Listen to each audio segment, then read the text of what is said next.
Good evening. We're going to call this meeting to order. If we can please rise for the Pledge of Allegiance.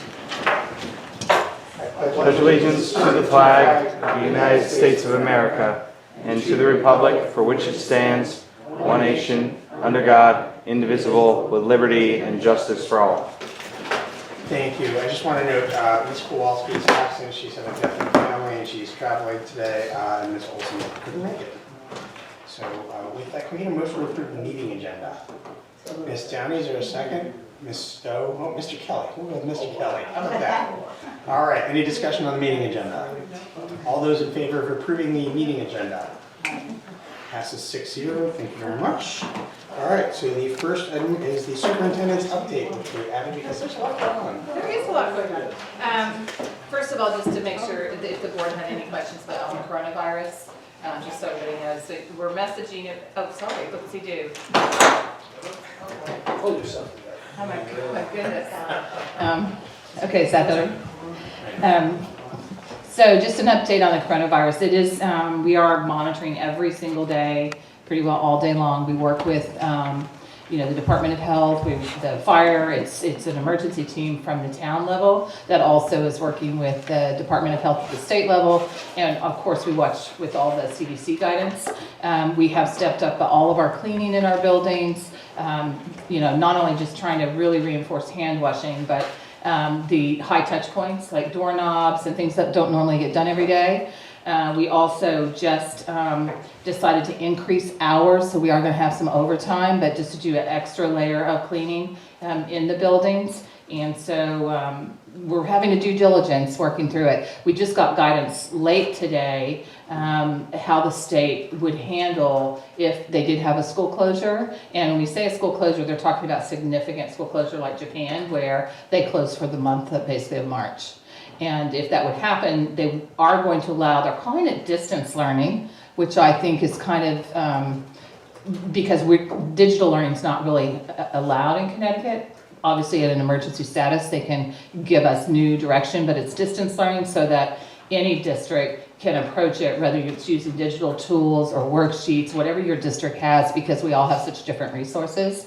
However, the one statement that it did say was that until you've exhausted use of all of your 180 days, don't ask for a waiver of the days. So it's really just going to be sit and watch, because some districts are feeling, not ours, we're not anywhere near this, but if you look what's happening in other places, then they have a school that they need to close because they had somebody that had contact in their building. But that would be a local decision if there was something local, and they didn't give us like state level guidance or the health department at the state level saying close. The big closure is what they're really talking about. And right now, I believe we have 5 snow days banked. So the expectation would be that we would use those. Is it 4? 4. So we would, the expectation is we would have to use our banked days before we would actually, change. But I still sent another question because they didn't really clarify if we have a distance day and we haven't utilized, or just those 4 days in the calendar, are they going to count it? So we're still asking for clarification from the state. There's a lot of moving parts. Obviously, how do you provide special education services? If we're open for distance learning, do we have to also have food service? And not just because do we have to have food service, but we have children who could be hungry if our schools were closed for a month and they're on free or reduced lunches. So a lot of problem solving. It's literally a daily task, but we're staying on top of it. Are we running into any supply issues for cleaning products or anything like that? Or do we foresee that being a problem? We do not foresee that as being a problem. We feel like we're well stocked and our supplier is as well. Second question, because I'll probably be the person who will be keeping an eye on that. If we do have a school closure, how are we going to handle sports? Of course, because there's no school, there will be no sports, but are we going to aggressively police the non-sport gathering of teams in secret places? How do we want to handle that? Well, our facilities would be closed. Certainly our coaches would have direction from us that would not be allowed. So, we would expect that they would not be going against the school district closure. As far as kids congregating at a public park, that's going to be up to their parents to be able to think about that from the safety standpoint. So what is called a captain's practice will continue, and it'll be the parents' judgment whether they want to allow their kids to gather in what's non-coached practice, which they call captain's practices? Captain's practice, if I'm understanding this, I've been in this discussion once or twice before, but I may not have it exactly right, is something that we do support a captain's practice. The coaches know it's happening. So that, as in a captain's practice, knowing it's happening, no. Because we could not be supporting that our kids are congregating when they know that if they close schools, it's because of transference of the virus. So that would be something that the coach would need to encourage kids not to do, but obviously, it's one of those things that young people may choose to do, and especially, if their parents think it's okay. So the last question on that line would be that, will we be looking to punish those in some way, shape, or form, or discourage them in some disciplinary action for practicing when they're not supposed to? As long as the coach is not there, we're not going to encourage it. We would discourage it, because if they've closed us, it means they're trying to stop large group gatherings. But what children do after hours with their families, we can't regulate. Mr. Chair. Welcome to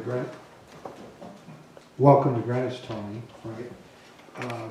If we're closing schools because, I presume we're gonna close schools because we need to quarantine because there's someone with coronavirus in Greenwich. And I may be very interested, unless the state just declares all schools are closed, right?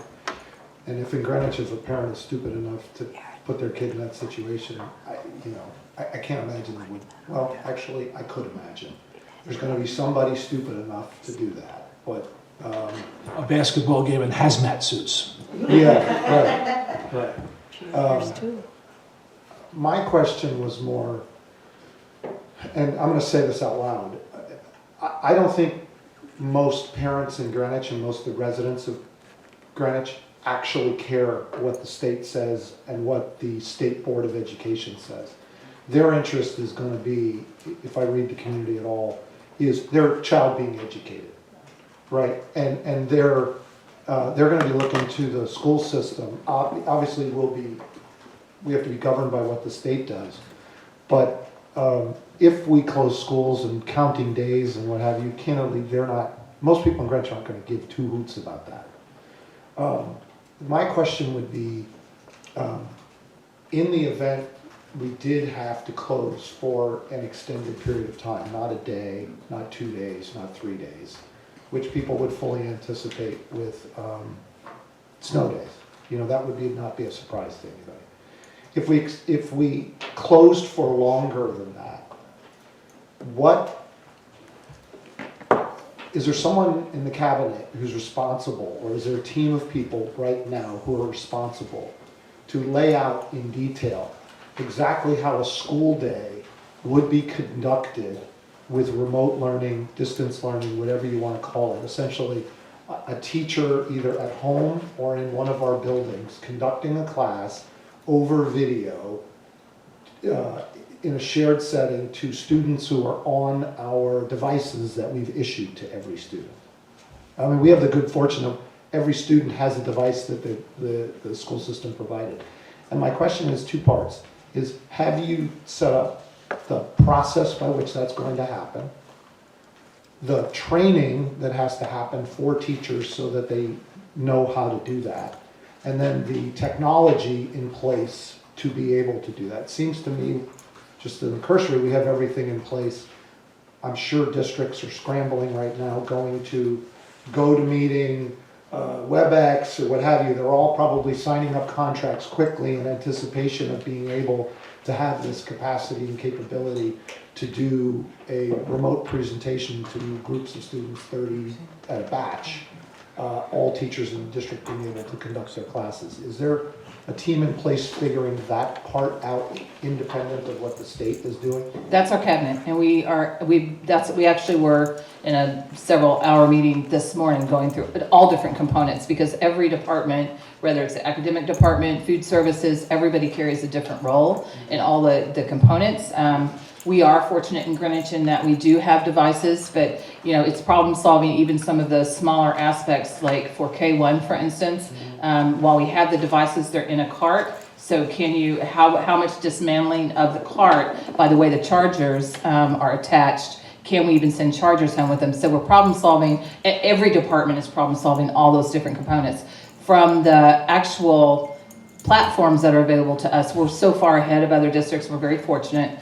Schoology is a platform that is used in virtual and online learning. So is Google Classroom. And our teachers, especially in high school, middle school, it's a little bit more difficult from that piece in elementary, but the learning management system is there. We also have things like, RAS Kids that we're able to make sure that students are getting this, being able to work through even electronically with younger children. So we feel like we're in a good spot. But what we're doing right now is by Monday, it's actually circling back to get the kind of template plan from each grade level, each school, buddying people up. Because the idea is that they would need to be teaching their own children. That would be the expectation. But if a teacher gets sick, who's the other teacher that they're buddied up with, that would also, so that they're sharing content and able to work together. Because we're assuming if they've closed schools, there's probably quite a few people sick, and we worry about our staff, actually some of them not being able to teach. Yeah, the only input that I would give, I don't know how other board members feel about it. In these kinds of scenarios, you have to reduce to a minimum typically. Don't try to boil the ocean because it'll drive you crazy. I would think I would love to see you put in place a contingency plan that at a minimum delivers instruction for math, humanities, and STEM. The rest of it, if we wind up in a quarantine situation, God, hope we don't, let's just say we did. I don't care if you toss everything else over the side. I don't care if, art, all the rest of it. I mean, I'd rather not, but if we could be in a position to deliver with distance learning, shared whiteboards on a WebEx or a GoToMeeting or what have you, 25 kids listening to a teacher do it with a little video box, and they're teaching core subjects, even if the school day is reduced to 3 hours a day. If we're prepared to do that, I think we would probably have a really good plan. I realize all the other issues you've talked about are super important and need to get solved too. But if at a meets minimum, we were able to do that, I would think would be a really good plan. One man's opinion. Yeah, I think actually going to like a WebEx type model for everybody would be almost impossible for us to be prepared in this short of a time. There are some teachers who already have capability, they flip their classrooms, they're used to recording. There are others who use Schoology more to post homework. There's still very much Socratic seminar in the class and lots of discussion. Those teachers, it's going to be a little bit more challenging, but that's the professional development part kind of right now as we're preparing.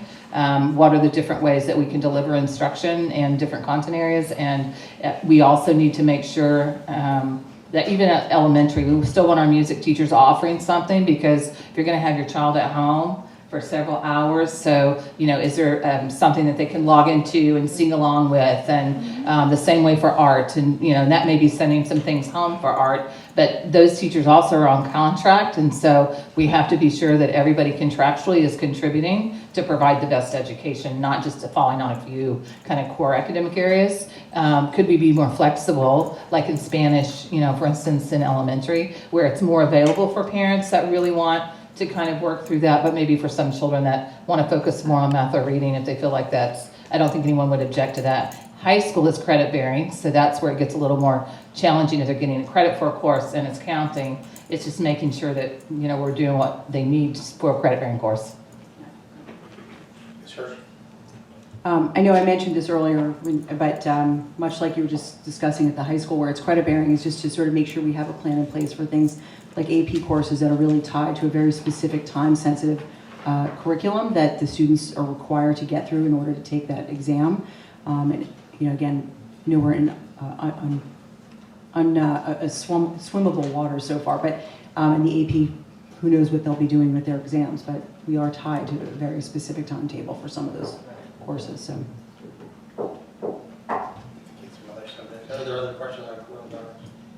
Thank you for keeping the community updated. Yeah, we're trying to message every couple of days. So, just a couple of updates on capital and some of the BET work, so that if you're not able to follow, right now where it was sitting after the committee looking at Cardinal as more of a phase one, which also includes the visitor bleachers, which was a little bit different than how the Board of Ed, that's just where the latest update that we've heard.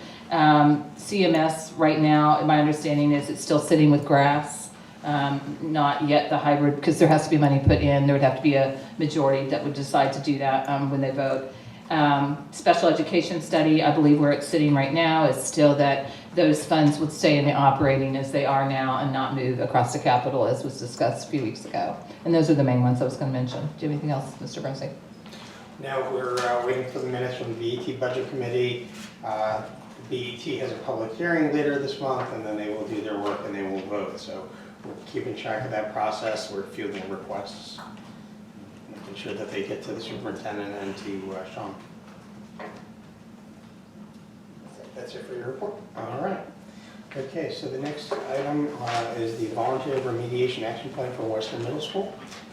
So I did send this out to the board, I think about a week ago, with a link. Some of you may have clicked on it or not, but there you can actually go out and read more if you want to know more in depth what the plan looks like, what the cost is. It's just under $4,000, I believe, just for the application. And right now, Langen, our consultant, wants us to move forward, and this is on their advice, so that we would actually start the paperwork. And we do have the funding right now to be able to do that, which we think is going to move us forward significantly by joining the voluntary program. Ms. Dan. While we're talking about Western, do we have any movement on field 6 and 7 to give us some guidance on Western? Not yet. So what is, Mr. Sher, you have a question? so what's the ask? Is this just a piece of information, or what is this? It's informational because we want the board at the next meeting to take action. And what I really want to know, if you have a lot of questions or deeper questions that you would want Langen here for, we can pay and bring them to that meeting if you think it would be helpful. But it really is about the application to join the voluntary program like we did at the high school.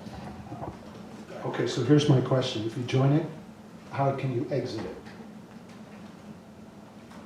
That would be a Langen question, but I don't know that you would Well, exit. but Tony, here's what you said at the last meeting, what Langen said at the last meeting, which is, I think, behind your question in 6 and 7, okay? The voluntary program is something we're trying to do at the high school, and there's a lot of things in the high school that, Langen said on record, lots of things that haven't been done before, right? So, and I think where we left off, or what was the administration recommended is, okay, let's not make a decision about Western. Let's wait to hear whether or not the 6 and 7, which is in this voluntary program, requesting a set of waivers, actually gets approved. Okay? So I think what you've reported tonight is we don't have that approved. We still don't have that yes or no vote from the EPA and DEEP. And that this strategy was unique in the way that it presented this. They said, look, the state appears to be interested, but it is, quote, never been done this way before, right? So we're trying to cut a new path, and which is not, and this is not the standard path, which is great, right? Because it clearly potentially saves taxpayer money, but makes our environment safe for children. And I thought what we were doing on Central, on Western, was hold what you said in the last meeting, or the administration said in the last meeting, is hold everything at Western until we go through and get this approval. So that's why I'm a little puzzled now of why we would want to then start down this track of joining this voluntary program, which we have high optimism will work at the high school, but we don't know will work at the high school. So if you want to get ahead of it in anticipation, join it. But my question would be, if we get down this road and we realize, oh my God, what we're doing at the high school is the wrong path to help us remediate Western, I'm interested to know, can you then get out of it? Can you back yourself up to using something more traditional? The thing I'm worried about with Western is, we've been trying to do this voluntary thing with, it's not with Langen, it's with whoever the other one is, AECOM. Leslie Moriarty could tell us. I want to say we're on year 7 of this conversation. But we didn't enter the voluntary program until what, 2 years ago? Okay. It's more than 60 days would be my point. It's been going on for a long time. And I don't know that the other path is faster. I don't mind signing up to this, but I thought it's disconnected for me from the conversation we had last Yeah, time. I think I can address that just a little bit. So, the meeting that we had at the last meeting was a very public meeting. It was a public discussion. So people at EPA, DEEP actually watch those meetings. They watch what's in the paper, and I think after that meeting, just the general feeling that some people thought that maybe EPA and DEEP were not moving quickly enough on Western, yet it was really a local decision, really caused us to have, more conversation about how can we really make sure they're partners with us at the table. And the paperwork itself will take until the end of the year. So we should know, we're hopeful that we will know on 6 and 7, because we really want to be doing the fields this summer before we would actually be submitting, if we wanted to rethink that right before you hit, the submission. I guess just to add to that, what I heard the gentleman from Langen say is there really is no other path forward at this point. They don't know what the other path forward is. This at least is an unknown quantity. But I hear you, Peter, and I hope by the time this gets filed, we would know where we were. But let me clarify what you said, because I just want to be sure we're all talking about the same thing, because maybe we heard different things, right? I understood they laid out a series of options, right? The very expensive option, they're confident could go through because it doesn't require any waivers, correct? Right? And then they stepped down to lower costs, and each one, the difference on each one was you could do it, it would cost you a lot less, it would still have you remediated, but each one required successively more waivers to existing regulations, right? Isn't that, I think that's how that was presented, right? Turf, right? Turf may not. Yeah, whether it was turf or grass, but each option, which got less expensive, it was always in that right-hand column, the list of the waivers you had to get. And I think, I mean, I know we didn't really talk about where everybody was landing, but I guess everybody was landing on the last 2 least expensive options. They were, I don't know, what, 14 and 16, or I don't know what they were. But they were risky because they required a lot of waivers, right? So the point I guess I was trying to make, Peter, was, we didn't vote, but my guess is everybody was kind of like, hey, how do I get one of those last 2 ones, right? And we could do the really expensive one and move that forward reasonably quickly because it doesn't require any, quickly is a relative term, because it doesn't require any waivers, right? The thing gets elongated or risky if you have to ask for a waiver of any kind. That was what my takeaway was. So, is that right? I think the way that I understood the voluntary program is, if the high school is approved, this should be... You could replicate. Right, exactly. Yes. That's the hope. So Right. we won't vote on this in our meeting, so hopefully we'll know more information. And your question about can you get out of it when you get in is a good one, and certainly can get asked of Langen. My hope is that by the time we formalize getting into the program, we know whether that's happening or not. Just where I am is I want to go to the low-cost option.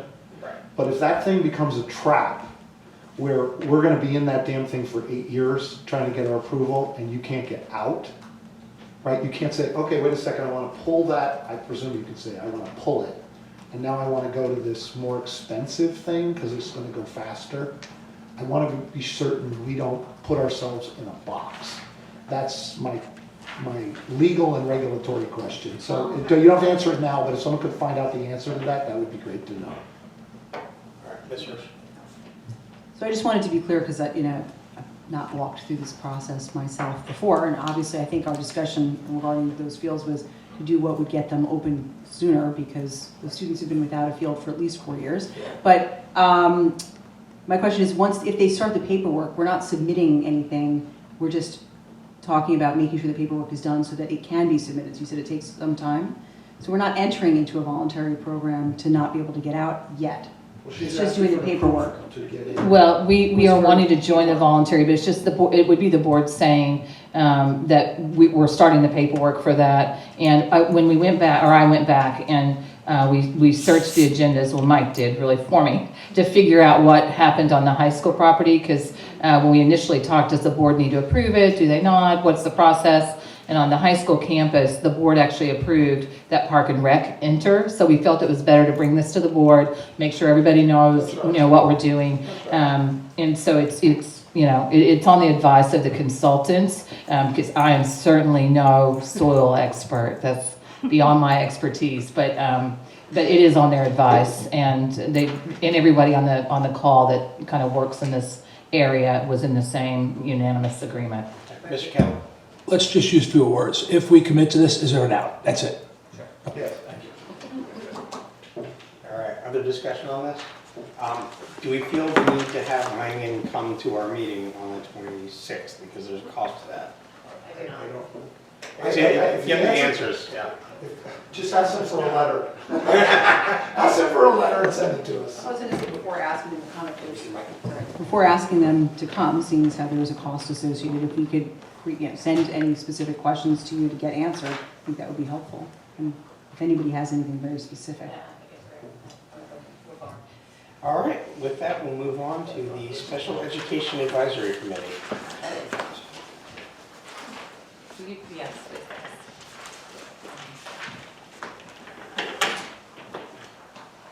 We have somebody dialing in. I have to start. You want to introduce us?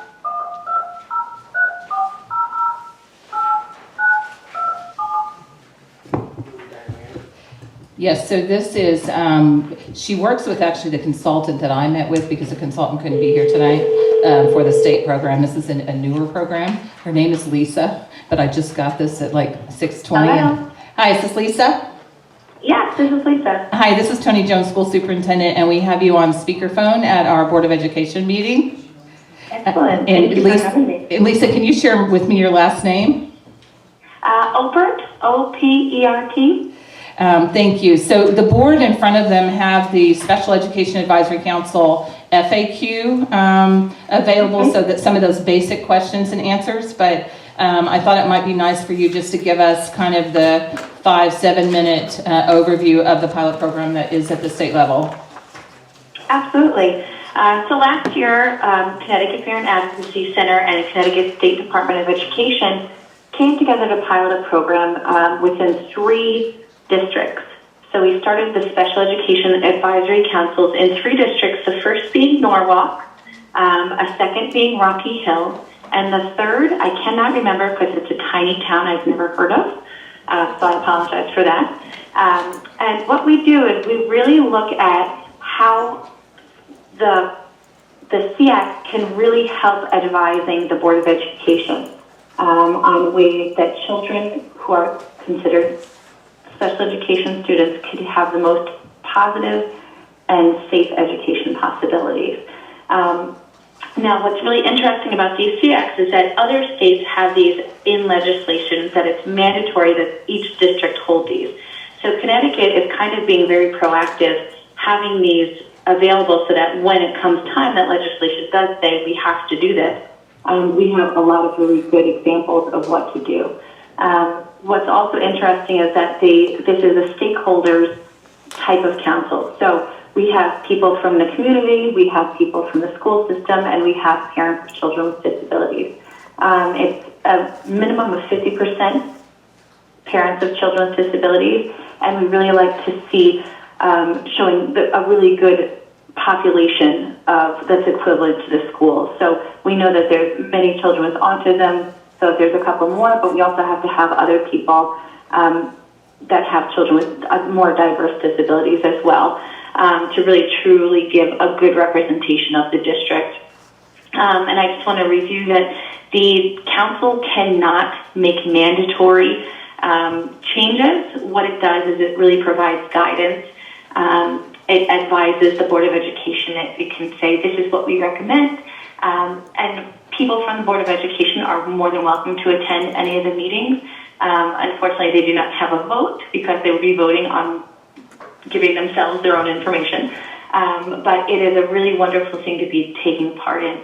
I've attended a couple of them in Norwalk, and it's a really wonderful thing. Norwalk had quite some controversy this past year, and it really was a stage for families as well as the school district to work together cooperatively for an end goal of children having, the best experiences that they can. And some of the things that we do is we can sometimes work in small groups to really look at things that need to be changed. For example, we were talking about communication in Norwalk, and sometimes it's very hard to reach all of the families that are considered special education families or 504 families as well. So we looked at communication and really kind of broke it down into what we think was not happening so great, what was happening great, and where we think we can kind of come to a happy understanding and then make those recommendations to the board. Whether it be a newsletter that's specifically for special education population families, with addition to non-special education. But we were really looking at how to get the most out of communication from the district. And so for the Board of Education, again, you'd be able to attend the meeting.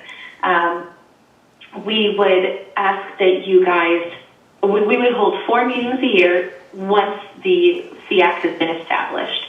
So that happens after the development of a timeline for recruitment, making sure that we have enough stakeholders that are a good representation from the community, and then giving time to start implementing the work.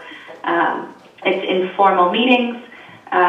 We host informal meetings for families. So the district, we would ask that you guys would hold one parent workshop a year, really discussing special education laws for families and to help educate them the best that they can to help their children be as successful. And we've done that with all 3 of those districts. We have a program, a presentation that we call, it's considered nuts and bolts of special education. And it's a brief overview. What I also really like about it is that it is, we have specific guidelines so that this doesn't turn into kind of a gossipy type thing. This is really, we go in and we really get to work to make the community as brought together as possible. And then we offer our services throughout. So we go into the meetings, we help establish them, and when we facilitate as much as possible. We do in-person coaching, we do things by phone, by email, any type of support we need until the CX feels that they're able to do this independently. And it's really quite an amazing growth that we've seen in the districts that we have participated in this past year. Yeah, so it's really, that's about it. Are there any questions? Yes, Ms. Huck. Hi, thank you so much for joining us at the last minute. Just a quick, of course. You said that it's a pretty, you get a lot of different stakeholders involved, but how big is it typically? Is it like 10 people, 20 people? So it all depends on the amount of people that are participating specifically that are considered special education families. So as long as we have 50%, in Norwalk it's about 24 people, and some of them come and go, but there are core people that are attending every meeting. So there are, I think there's 24, and that consists of about, I think there's 14 parents. I think there's 7 different teachers. There's 2 principals, 3 different teachers, and 1 paraprofessional, I believe, and there might be a couple others. And then there's a couple people from the community that aren't necessarily tied to it, but participate through the Board of Education has a person that attends, the Director of Special Services attends, she stops in and gives her her updates as often as possible. So it could be as big or as small as the district really sees fit. And can I ask one more question? Yeah. And do you typically, make the choices? Like, do people apply for this, or the superintendent does? How is it chosen? So the initial meetings is we really look at what positions have to be filled. And then we kind of use the district to tell us what families would be a really great starting point, and then those families kind of get the word out by means of recruitment for them to be able to participate. So if you have a family that you're like, wow, this family is really well educated, they really love their children, they're participating in the community as much as possible, they might be a good place to start. And a lot of the time we get those from, PTAs, we get people that are really well involved in the community, and they start to bring in their groups of friends, and the professionals that we ask are often teachers that have had really great involvement in those families' lives.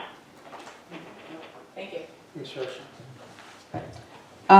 Having done quite a bit of research on this, knowing that these are mandated through many states, Virginia's one of them, for example, there's a lot of really interesting information, and our state has a SEAC already.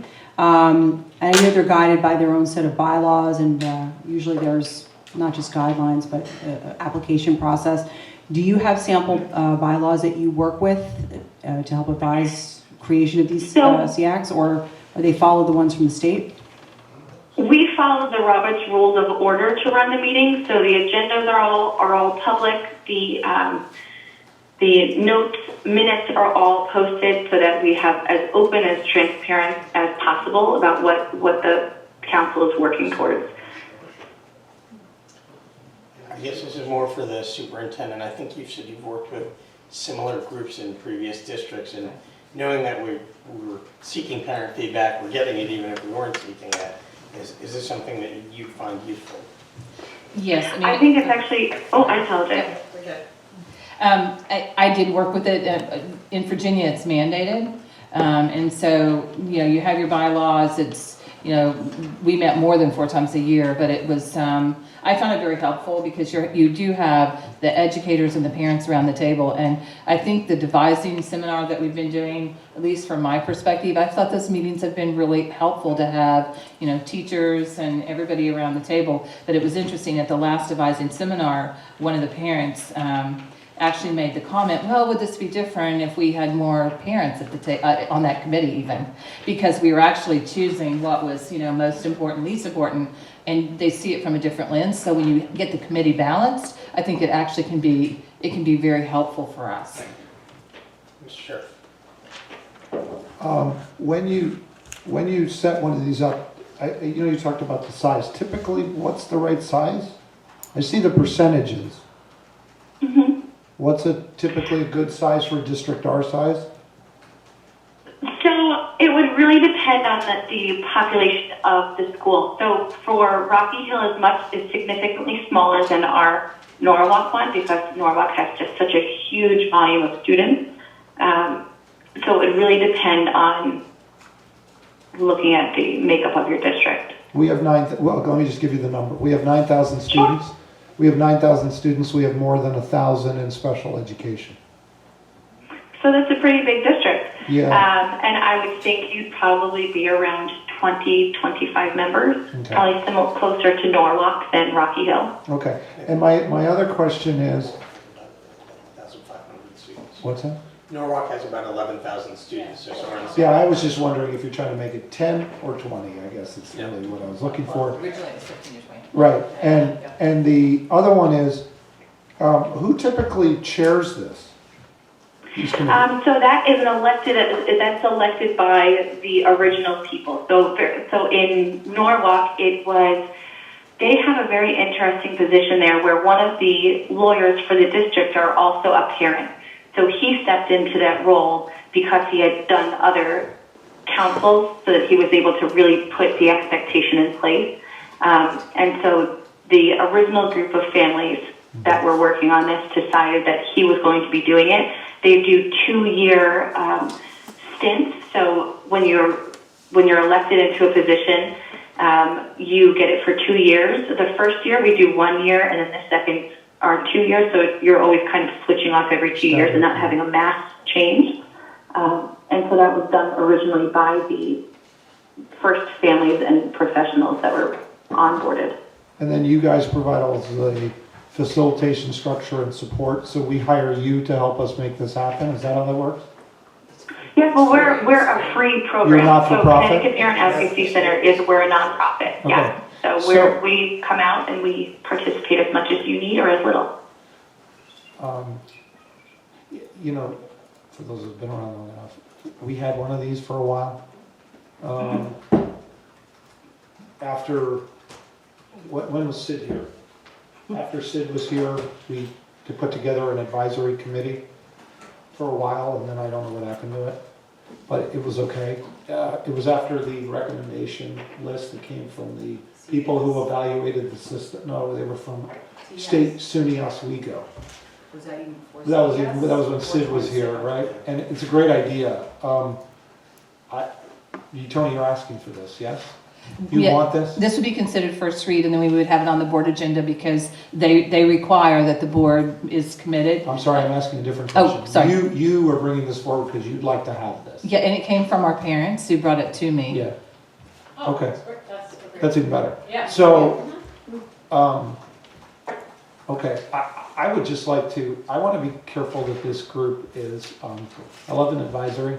You could see how this could snowball, right? You could have advisories on sports, you could have advisories on whatever, right? Seemingly We- already have we one need on to be- dishwashers. Yeah, so my point would be, I would rather this is,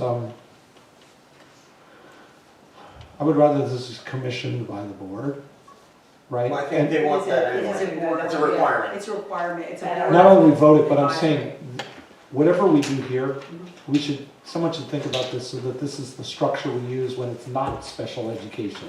So that we just put in a structure, so it's repeat, wash, rinse, repeat. So the next subject that comes down the ground, we don't have to reinvent the wheel, and somebody can say, why don't we just follow exactly the model we did for special education?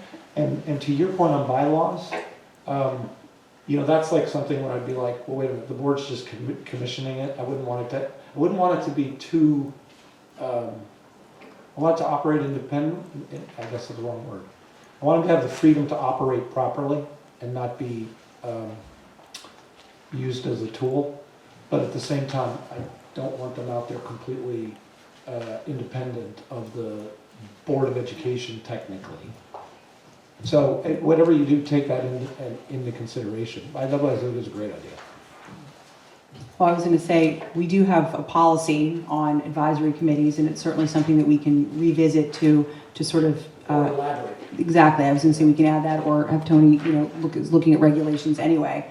I think this is an absolutely fantastic idea. I think it allows parents to have a lot of voice. We're not in the classrooms with these students on the regular basis, and families, who are dealing with this on a daily basis have a, on the ground perspective. And I think it's also such an ever-changing landscape between special education law requirements. We've had 2 audits with things that we've been told that we need to do.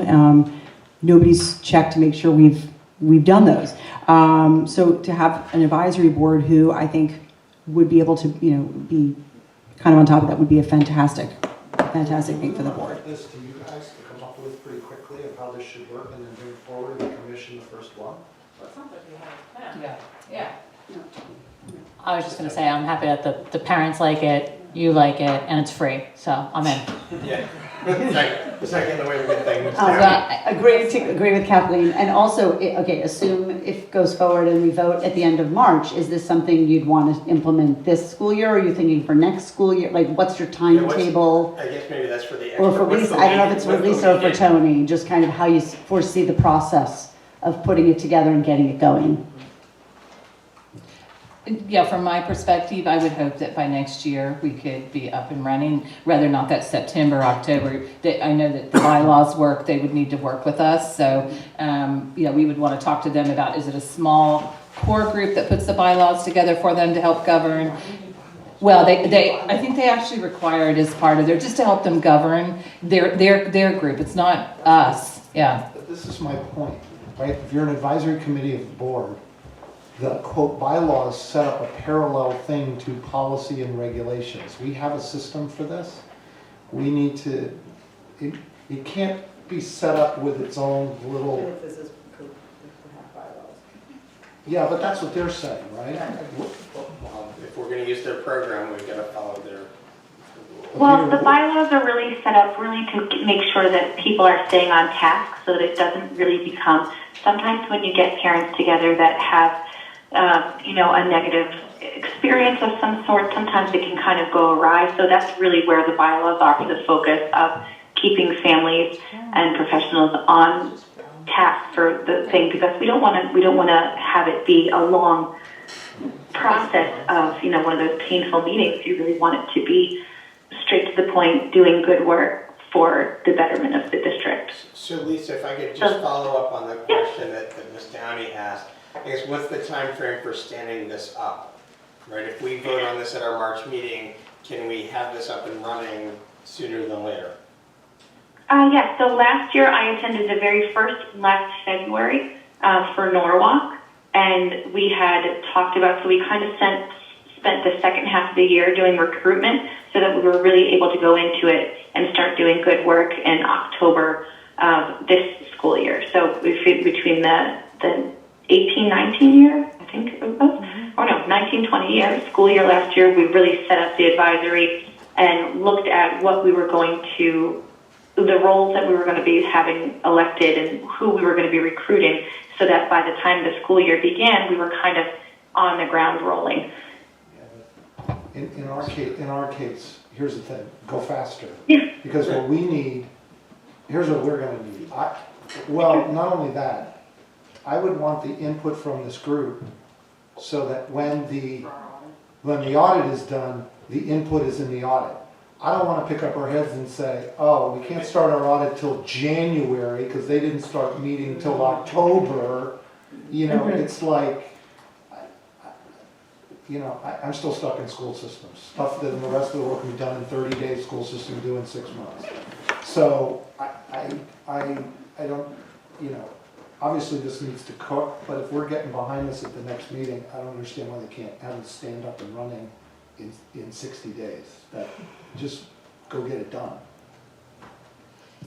The biggest issue that we faced in the other districts were the actual recruitment to make sure that they had enough stakeholders participating. Welcome to Greenwich. Yeah, I think it's a whole different world. Right, our issue truly is going to be, how do you decide amongst them? Is it going to be a random selection? Because we have an overabundance of volunteers. Okay. And I might add, just for the board. No, it's still there. I'm here. I didn't hang up. Don't worry. And I might add. We have quite the opposite in other districts. Yeah. So that's actually very refreshing for us, so that we have so many parents that would be interested. Don't be so quick to say that. Yeah, I think part of it is that, it's making sure that we really communicate well. Sometimes if you go too fast, people say, well, I didn't know about it, I didn't see it, I didn't. So we have to make sure that we're messaging well, because even if they're not on the advisory, they may want to sit in the audience to still be, participant at the meeting. So, and it's making sure that it's, it's fair. And when I was in Virginia, because it was mandated, and that district is a lot like this one, people want to be involved, and there was an application, and people filled out the application. You knew we had the structure of pre-K, elementary, high school, different disabilities. So by the time you go through that, you make it a large portion. When you actually look at the percentage of our children, there are certain categories where there's a lower percentage of children that might have a specific disability that you want on the committee. So it's really having a very open and transparent process.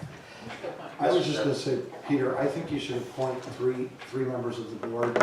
Hold on one second. Let me just finish. Three members of the board on the advisory to help, so that Tony doesn't have to be the front line on who got picked and what have you, and you can help get this, because Tony, you got to get this thing stood up right away.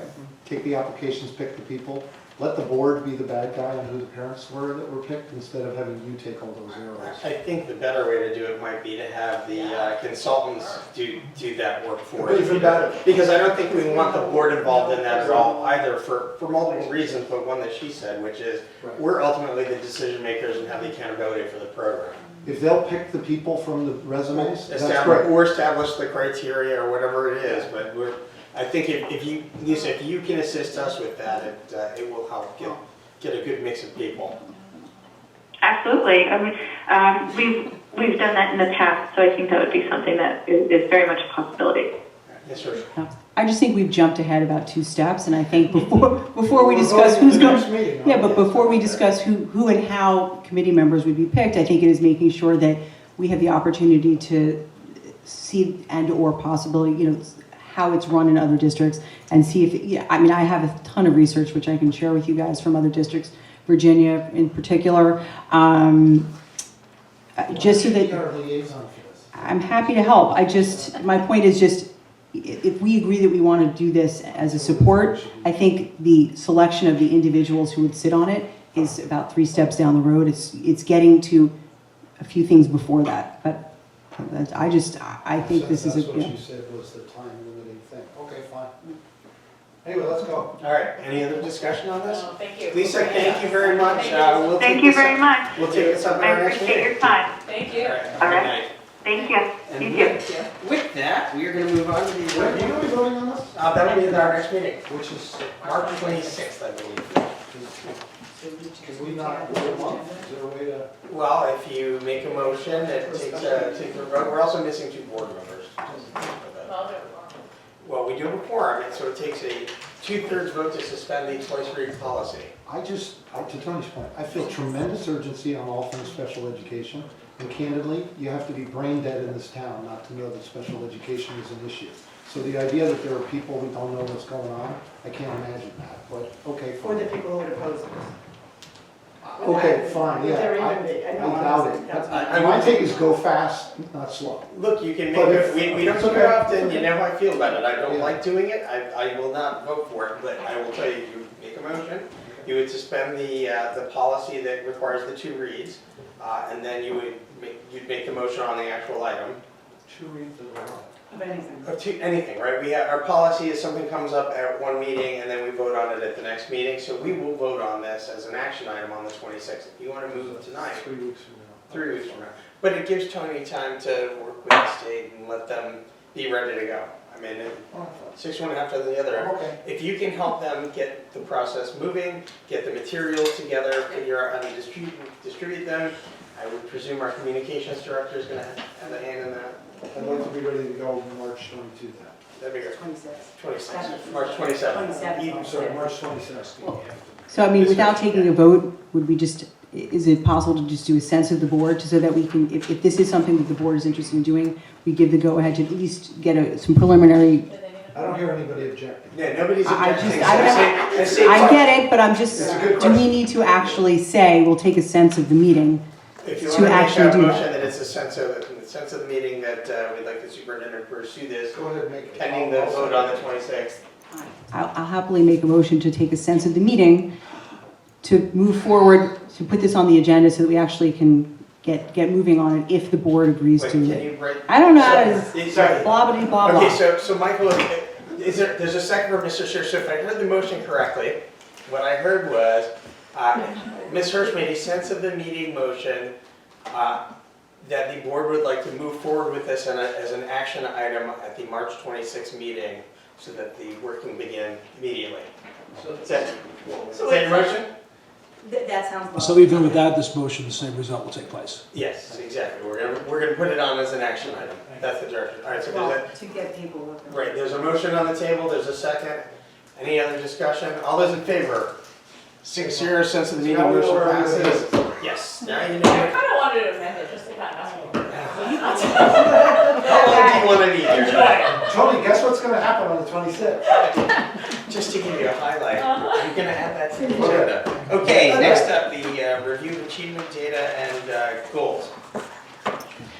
So this is really the Next Generation Accountability Index that we have not actually talked about just publicly. So it was making sure this was on here because this is the state measurement and how they say whether we're doing what we need to be doing or not. When you look at the very first page, you're looking at us as a whole district. And what you'll see is where it says index and rate, that's where we fell. And the target is that next column over. So, did we hit our target? Did we not? And then they actually give us our points. How many points, can we earn? What were the maximum points for each one of those indicator areas? And then we get an overall score down on the bottom, which is the accountability index. And from there, probably I think the most important part of this report is really when we're looking at our indicators at the very bottom. And the third column over, it says size of the gap. And that really is looking at what is our achievement gap as a district in comparison to the gap across the state. And if we have an achievement gap that is larger than the state, then we would, over where it says gap outlier, it would say yes. And so if you get a yes or a Y on any of those outliers, it will automatically knock a school down a level. So when you look at like category 1, 2s, and 3s, that's an automatic. And the other thing I would note is you can't compare, and this is from the state, 2018-19 overall scores to the year before. We shouldn't really because of the next generation science standards and how that factored in for the first time on these reports. So the state did caution us against that. And there are schools of distinction, but again, if you get dropped a category for something like having an outlier, you cannot be a school of distinction. But there are also things like if you have a participation rate that falls below 95%, then you can't be a school of distinction. So there are some other factors that go into here. And if you go to the second page, this just looks at one school. This is Coscob. And again, you can kind of see there overall. And when you go down into that size of gap on the bottom, just to the right of that, you can see what the state gap is and then what it was at Coscob. So that, we want to see ends on the far right. We really don't want to have a gap that's larger than the state. So when you go through each one of these, you can see where there are some yeses. So if you flip over to 2 pages, and the name of the school is right at the top left, on the top left if you haven't found that. This is Hamilton Avenue. But you'll see that the gap is not much larger than the state. They're doing some good work there, and I feel like the work that's happening this year, I really hope next year we're going to see that gap even come down more so. Probably the most challenging thing, their overall score, and I do want to point this out because it was 73, which is actually, it's a good score. Our disappointment for Ham Ave was not as much. If you look at all of the points earned at the top, reading or math, it was actually number 11, which is physical fitness. And we scored a 55%. So physical fitness is one that has a lot of personal judgment in, did they do their sit-up? I'm going to call it a sit-up. I think they have a new name for it. I'm dating myself. But did they do their sit-up correctly? And they actually score them. So as we dug into this to say, we lost points for physical education, it's about really making sure we're calibrating all of the PE teachers so that they're looking at all buildings equally. And we've done a lot of work to Jeremy's credit. He's the coordinator for there, really calibrating, but we feel like this was one building where it was just not quite the same calibration as our others. But there are some unique things, but it is good information. And then when you turn on the back side, you'll actually see the participation rate. And we've been fortunate with participation. I've seen schools in Connecticut that, for instance, you only have 2 sections of children, and a few parents decide, I do not want my child to take that test. I'm tired of testing, and they don't assess them. So it drops your participation rate. It would actually drop that school a level.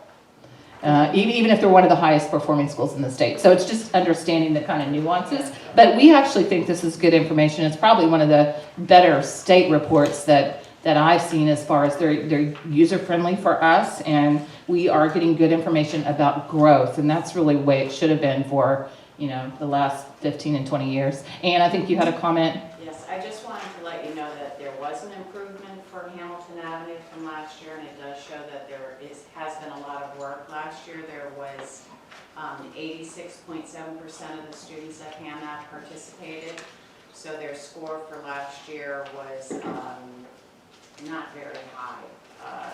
They were 50%, so that really made a difference. And working with the physical education teachers over the year, and also really having the kids take ownership and be proud of the performance that they could do. So there has been quite a bit of improvement from last year. And last year overall, their accountability index was 70.2. So there has been improvement. So we're happy to see that, but next year we're hoping that it will be even higher. I would say probably out of all of our schools where we have probably a little bit more work to do is our high school in closing the achievement gap. And you can actually see it on the accountability. It's the second page from the last. And on Ela Performance and Math Performance, there is a gap outlier. So when you look at, for ELA, for instance, we were 19.8, the state is 15.3.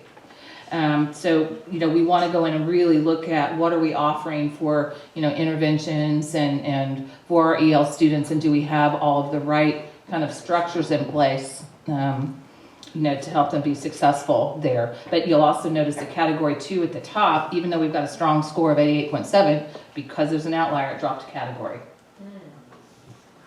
So top is, You had a question. Ms. Downing. So top is category 1, correct?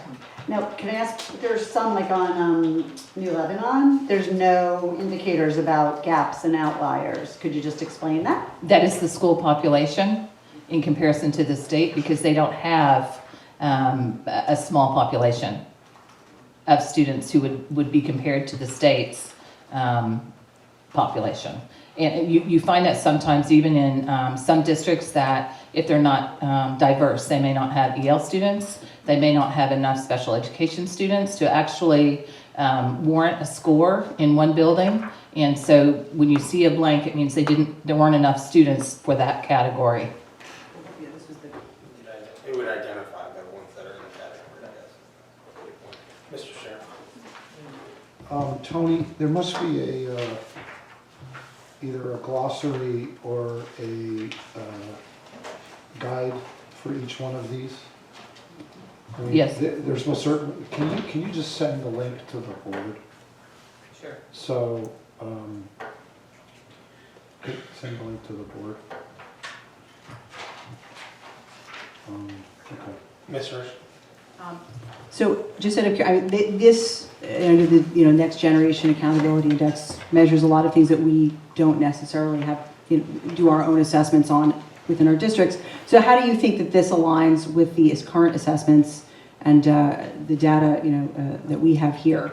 Because it doesn't always seem to perfectly line up. I just know our next topic is going to be strategic plan, and we have to at some point down the road have a discussion on. This is a trap.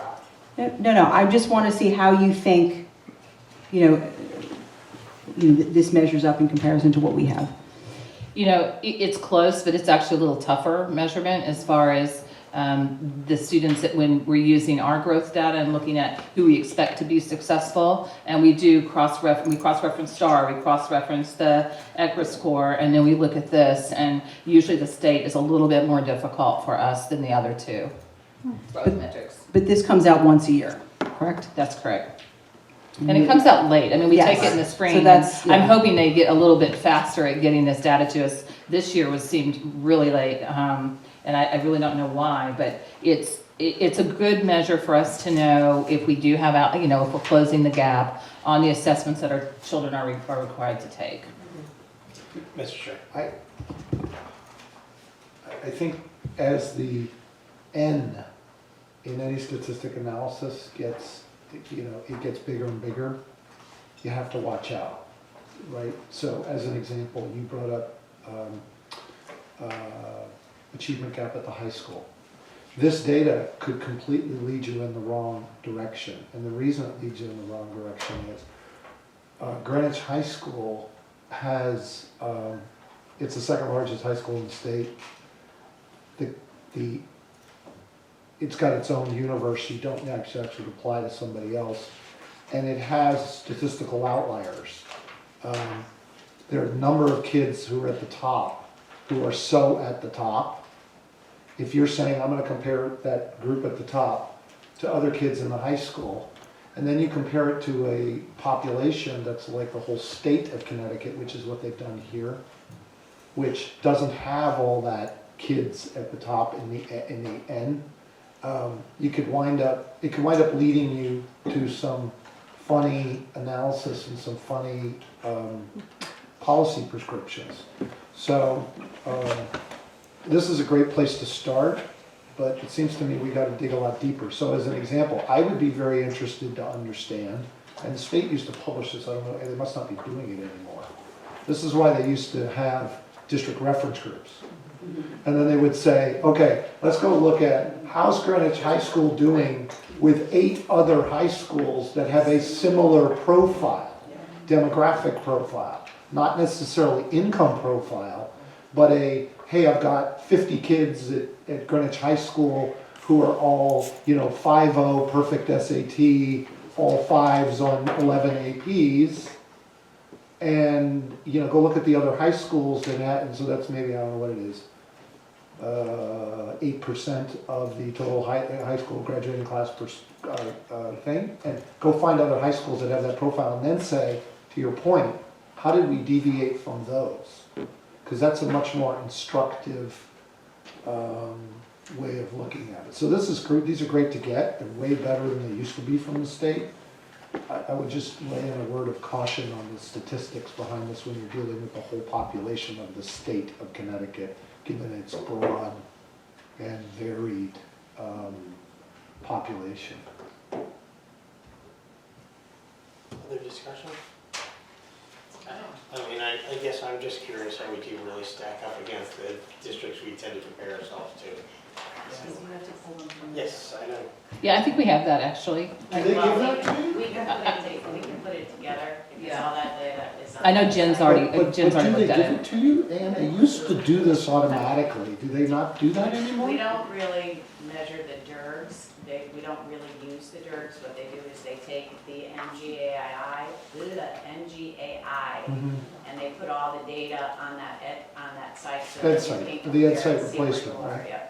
But my question is, to Tony's point, is, down at the bottom, the yes and the no's, those were super helpful. I'd love to know what our yes and no's would be, not for the whole state of Connecticut, but against something like a DIRG a reference group. A lot of these things that are N might turn to Y. It would be, and I hope not, but it would be really interesting to see. I mean, if someone would call up and say, do you still do that, or did you do a DIRG replacement, and is the data available? If it's not, I wouldn't worry about creating it. It's a big job to create it, I'm sure, but I'm just wondering if they provide it. Maybe we could ask them. Okay, we'll ask Jen, she'll know. Well, All right. If there's no other discussion, we will move on to the strategic plan. Okay. Mr. Sheriff, take it away. You all had homework, I think you hopefully came prepared. Right. So, and we sent a long, let me just give you by way of background. The strategy committee met at the last meeting. I put this in an email to you, but it's worth repeating. Strategy committee met after the last board meeting. Tony, Ann, Karen, and me, the 5 of us. We reviewed the whole process, and then we kind of clarified what the step of the process is. This isn't really strategy work, but it's a prerequisite. It's generally a good prerequisite to have when you start talking about strategy. So it's kind of like, what's your organization? Why does it exist? What does it value? What's important? And it should be in simple terms. There's really 3 parts of this document. Fortunately, we already have a mission, vision, and values. That was already set by the board. But as you recall, just as a refresher, it was last really updated in 2009, so it hasn't been updated in a really long time. I was actually on the board. I just joined the board in 2009 when they did this. And the way this one got put together, it train smashed together like an old movie, the one train smashing into the other train, a bunch of different documents. That's why, as a result, there appears to be a little bit of repetition. If you read it, you notice there's some repeating. The task tonight would be to go through that. I would propose we go through it in 3 sections. Let's just go through mission, then we can go through vision, then we can go through values. Right? And because otherwise, if we try to run them all together, we'll drive ourselves crazy. And the purpose of tonight is to get everybody's input on each one. And if there are any changes that are proposed, we'll kind of just talk about those. And then we'll take away those as a committee and try to come back and bring some sort of cogent draft back to the board. There's 2 parts to this thing. The idea would be, Kathleen and I talked about this a couple months ago. This was also something that was kind of on the list in PGC to kind of clean up. So the work we're doing tonight is kind of doing double duty. right? If we come up with something, then it makes it easy for the PGC to do the thing of putting it into the actual policy document, bring it to the board, doing 2 reads, we ratify it, and off we go. So it's kind of a joint activity, if you will, but that's what we want to do. So the first part would be, and I hope you came with any, if you did your homework, you were supposed to figure out what you wanted to comment on each section. We'll just take each section one at a time, talk about it, and take in a list of potential changes, modifications, and that's our task tonight. We're not trying to finish anything tonight, we're not trying to vote on anything tonight, we're just trying to take input tonight. So Peter, as I read the mission, I kept looking back to the 3 strategic goals from the existing strategic plan. Yes. Right, so logical starting point. Are we hoping that our mission would align with the high-level goals of our plan? Usually that's the top level of your strategic plan should be your mission. You think of it in reverse. So perfect question, but think of it in reverse. You should have your strategy and your strategic goals flow from your mission and your vision and your values. So let me give you a good example of this. Let's use an outside one. I think I sent the Save the Children one, right? Their one is they have a really simple mission statement. Our statement, I'm gonna say this out loud, is bad because it's got too many words. But it's like, the mission is like, why do you exist, what do you do, right? And it should be something really simple. And from that, then you would build your strategy around, okay, how do I actually do that, right? How do I make that mission, how do I move towards that mission? So it's a perfect question, Peter, but it is kind of in reverse. Now, let me just say one other thing. I think you were involved in the last strategy, weren't you? The last strategic plan, I was not on the committee, so Yeah, but basically you I were came to the board almost fully baked and So what happened in the last one, just to give you context, but I don't spend too much time on it.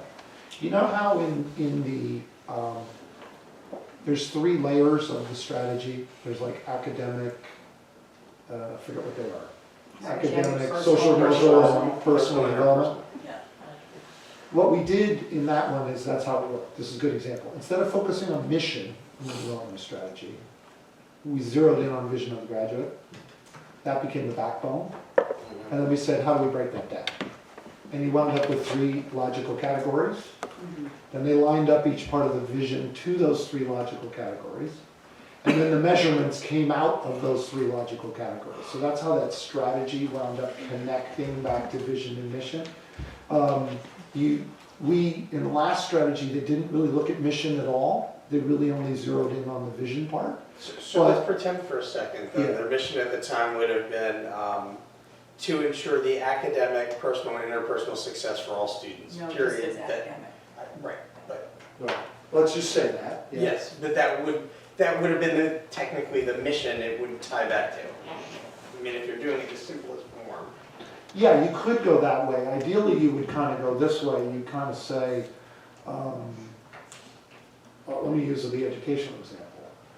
I want to we used to have one in the board pre-2009 that said, educate every child to their potential.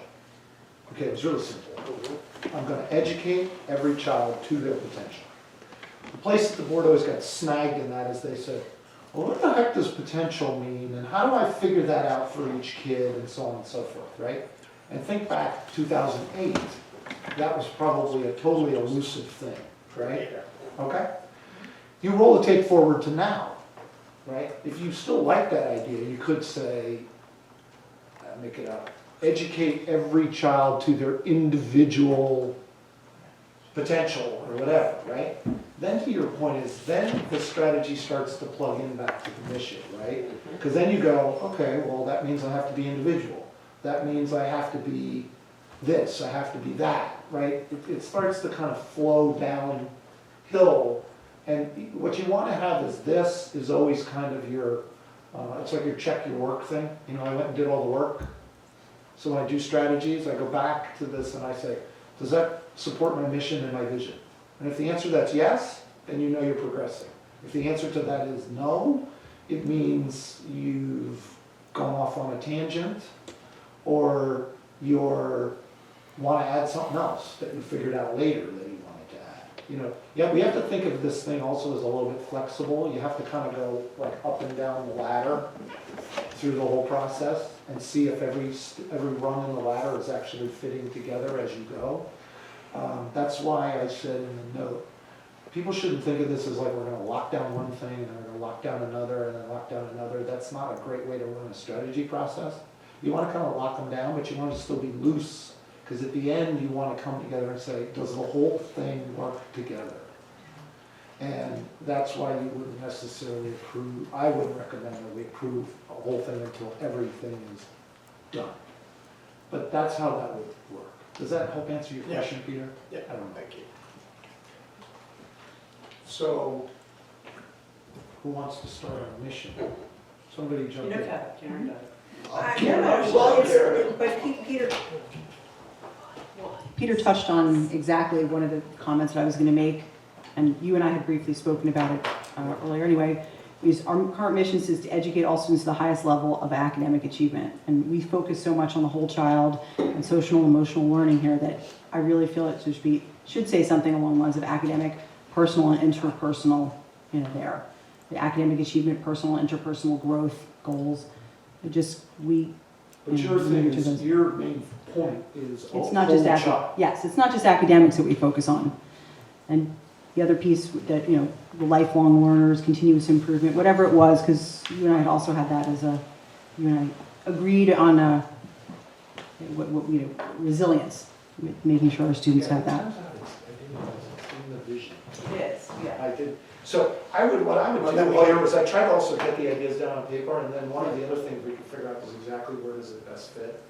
So so first thing you're saying is the whole child, and you're saying academic, interpersonal. Yeah, okay. The only thing I would add is something like that, along that, is like, because we're not just focused on academics. Does everybody agree to that? I think it makes sense. Okay. But are you thinking you're thinking you want to streamline the way the mission, I mean, I'm just Well, that may trying be to. the One is last going to action. be one is getting the ideas out there. Okay, And then the other like one is what your also goal try is. to Okay. do both. Right. I guess I'm curious, because I know that some work had been done, I guess at the Curriculum Council on the vision of the graduate. That's different. Well, I know that's different, but still relates back, so. Can I update everybody on what they did? Yeah, and I think Ann's here, so. Okay, Irene's here. So what they've been trying to do is actually, they were not doing their own thing. Okay? It turns out what they've been trying to do is take the vision of the graduate and break it down so that it can provide the next level of guidance to instruction and curriculum. So they were trying to take it as an example, which was actually really helpful. And, because it had been, I think originally people had said, oh, they're off writing their own. They weren't off writing their own. What they were doing is they were taking each one and breaking it down and saying, if this means, let me take the first one as an example. If you take a vision, Substantive questions. post substantive question, they then said, I have to have this role called questioner. So I have to build out a student who knows how to play the role of being a good questioner. And then they tried to focus from there and said, if you're a questioner, what kind of skills and capabilities do I have to teach a child to become a good questioner? So what they were trying to do is actually elaborate, not change or replace. Just Does that to make take, sense? yeah, they went through the specific vision of the graduate capacities that we have already voted on, and took out of those, for each one, created a learner characteristic. So for instance, learners are generating innovative, creative ideas and products. The learner characteristic there is innovator. They went from learners are posing and pursuing of substantive questions, inquirer.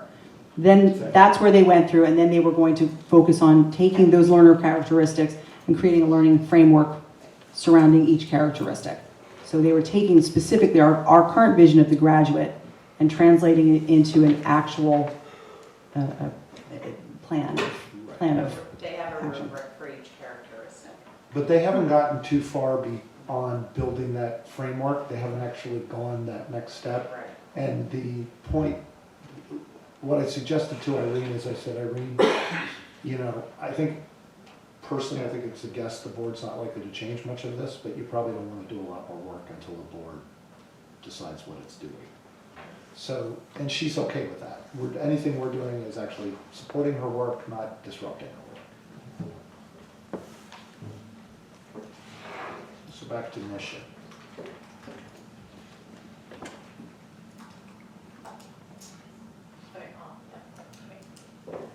It's hard to disagree with anything that's currently on here. I mean, if you wanted to streamline it, to me, it's the first bullet. If you were just trying to keep it as simple as possible, that's that. I mean, I also like sort of the idea of a lifelong love for learning. I feel like sometimes that we spend so much time just like making the grade or something like that. I know I'm getting into the nuts and bolts and not the mission, the vision, or whatever. Well, that might end up in the vision. Right, but I'm just like, that's one of the things, the themes that's one of the reasons I got on the board, right, is because you should always have a passion for learning. And I was telling my son that tonight. Every day, I hope to learn something new.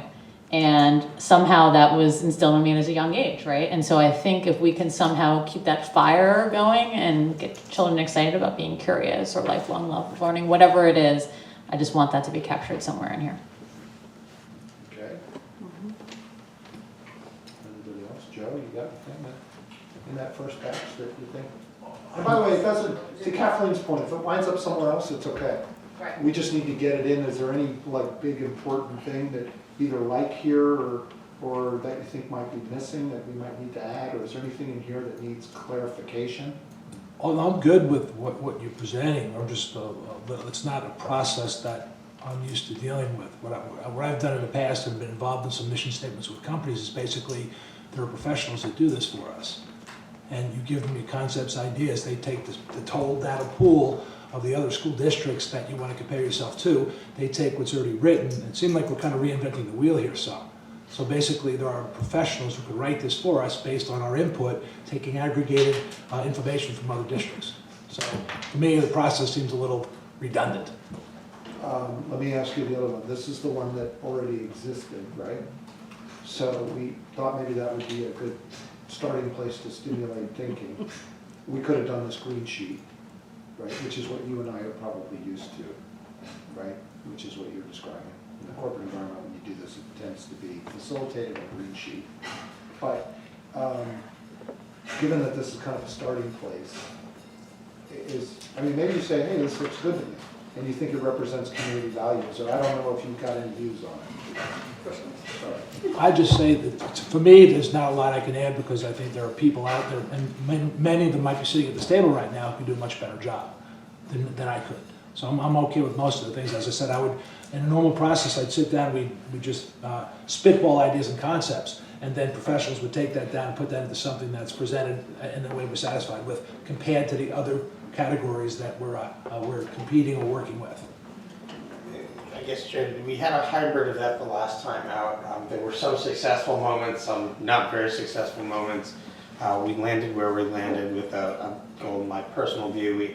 We landed with a really nice glossy booklet. We didn't land with really strategic goals underneath it that actually required execution in a certain amount of time. So, you know, Peter's background is strategic planning. It's why he's helping lead the discussion around this. He is going to be that person that's going to help try to keep us on track and get us to coalesce around ideas, which I appreciate him doing because, like you, I usually rely on other people to do it. So, but this is the place for that conversation anyway.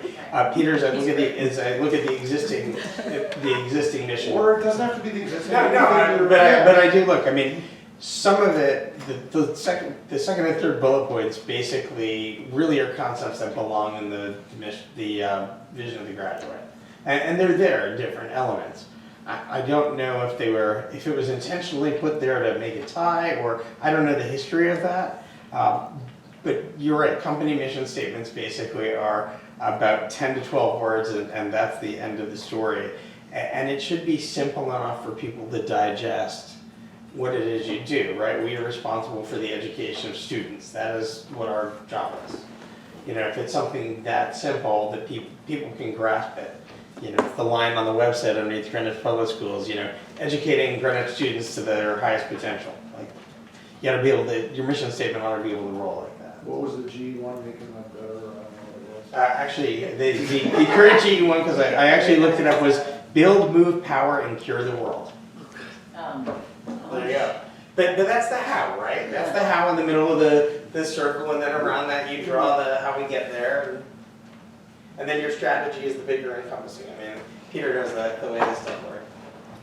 I'm kind of a little bit with Kathleen on, I like a lot of what's in it, and I actually think the academic is important, but I actually think as equally as important is the personal responsibility, productive members of society, personal responsibility, because those are the lifelong tools. Even if you are a lifelong learner, you're not necessarily.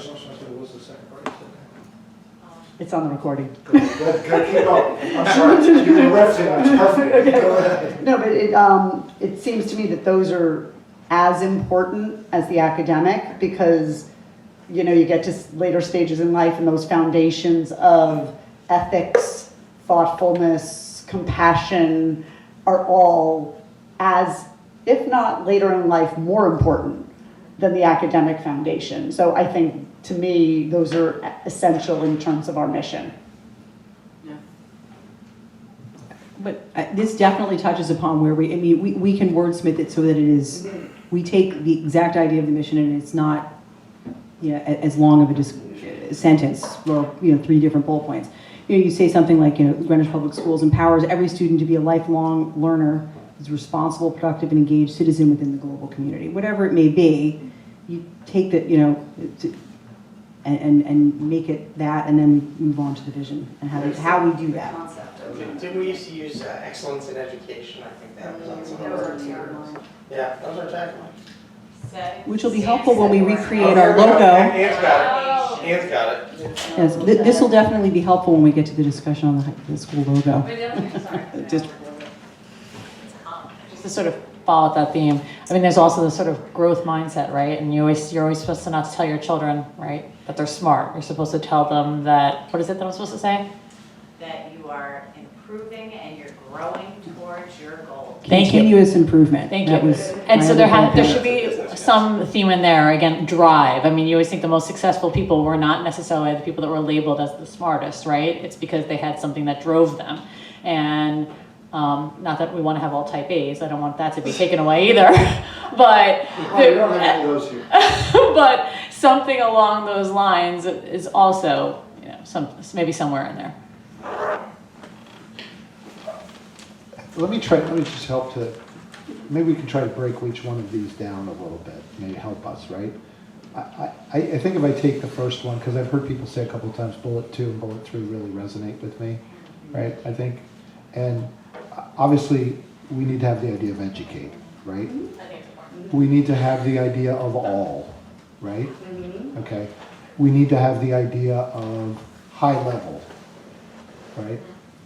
And there's no doubt there's an academic component, right? But what I'm taking away is we don't want it to just end at academic, right? There's this concept of potential and reaching, and there's a concept of growth, right? And there's a concept of, again, whole, not just it's something narrow, right? Which is what I'm hearing. Maybe these aren't the right words. Maybe we can get somebody who's a better wordsmith than us to come up with something that doesn't turn into gobbledygook. But it sounds like everybody's checking the boxes on pretty much the stuff that's in the first 2, right? And maybe there's some stuff to add, right? There may be adding the idea of individual, rather, you know, group and individual, maybe somewhere. I think I heard that there is the idea of personal responsibility, you know, there's a couple other things, right? Then you go to the third one, right? And these sound a little bit, just to put it, they sound a little bit more like values than they do. So maybe they're the right ideas, maybe they're just in the wrong place. But let's just go down those, right? There's this idea of preparation, right? Which is probably core to the school's mission, is to prepare people, prepare kids, right? Which through education. Right? Everybody, I think, would agree productive, responsible, ethical, creative, compassionate, right? Those are all in that list, somewhere, we need to be sure that's reflected, right? Maybe not in this spot, but somewhere in this thing. Is there anything else on this list? Let's just take it as a random list, because maybe it'll just help us. Are there any big ideas, and they may already be here anyway, of things on the list? If you said the mission is to create this whole child, or to help parents create this whole child, is really what we're doing, because we're really partners with parents, right? Are there any other words out there that are non-academic words? So don't, they could be academic, but we should put that qualifier, that have to be captured. Like you have lifelong learning, we have to have that. I think there's a consensus around that. Is there any other thing that just you think is missing here? If you say, hey, here's a big thing I think would want to achieve for a kid. And it's okay if there isn't right now, and you can think about it. Joe, what other words might you have there? I'm not a word guy, but I had something that might inspire us all, okay? Why don't we somehow figure a way of presenting what we'd like to hear from the students at the school and put some sort of contest together for them to put some guidelines and have a contest where they can suggest some things that they would like in our mission statement. And then reconvene, hear what the students have to say about what they think our mission statement should say. Maybe they share it with their parents, have some incentive for them to provide this, and then hear what they have to say instead of us fuddy-duddies up here making decisions for the kids. Sounds like a homework assignment. Proper incentive instead of homework. Kids don't want more homework, we know that, but how can we somehow, I'm certainly not in the position to be able to give incentive for such a thing, but if we can create something and they could have something they know is going to be a lasting statement of what they really truly feel, I think that's from the heart and from what they actually see within the school, rather than us people who are a little separated from the school. Totally, great idea, Joe. So, but let me suggest maybe another way to achieve the same thing that we're kind of on track to do, right? So we're about to send a survey out to parents and what have you, right? So this is why this meeting is not casting this in concrete, right? So we're going to send a survey out. We're going to get some feedback to that, right? If something jumps out in that survey, and it's going to should go to students also, should go to teachers, students, stakeholders, what have you, right? If something jumps out in there that, like, when we look at the students as a cohort, where they bring up something that wasn't thought of or what have you, I think we should 100% be prepared to add that in based on that feedback. I think this has to be part of it. This just can't be the 8 of us just figuring this out.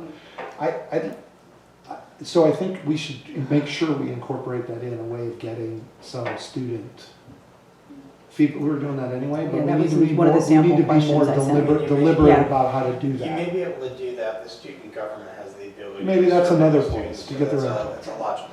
In the sample survey questions, I had stuff about that, yeah. Or to Peter's point, maybe we can do that with the student government, ask them to, we should take that in as input. I think that's a great idea. I was gonna ask also, Tony, do you guys as administrators have any thoughts on this? I mean, please, if you, this is an open session. If you think there's something here that's big, or you have a big, I'd love, you need to hear. Yeah, I think involving input from the staff just enhances it that much more. They definitely have thoughts, and I think with the mission statement, I'll be very honest, most of the time for most districts, nobody can really tell you what it says, because they end up being long, because you're taking lots of people that are contributing to it. It shows up in your documents, but unless it's something that is really short and succinct, most people won't resonate with staff, and they feel like it's something just the board created and pushed out, and it just doesn't resonate. So I think getting their input could really be helpful. So you mean more like a tagline, like we were saying, like that's what people identify more with, which may or may not be the vision, but having a tagline, correct? Yeah, I think it's having a tagline, and it's having 1 or 2 sentences that really capture. I think if you ask our students, I'd be surprised just from student government, even in listening to them, that they want us to be more future focused. And I think we probably would get some good input. I think Zane's even spoken about that. If you listen to him.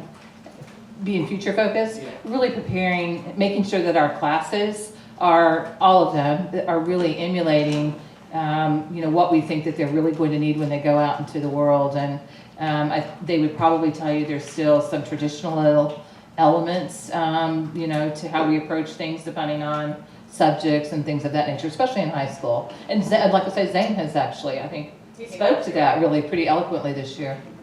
And I think from the staff perspective, they, if you get a tagline or a mission statement that's short, it really does, resonate with people. And it actually is very unifying as a staff when people really know it. Can I ask a question about your survey? Is the plan to do a separate survey for us for the strategic plan, or are we talking about kind of the annual panorama? I'm just asking. Just a way of reminder, we're taking in data from any surveys that are already in flight and we're going to go back to the board and look at that together, okay? The other survey that we were talking about was sending one out. If you remember, there were two parts. Maybe you don't remember, there were two parts.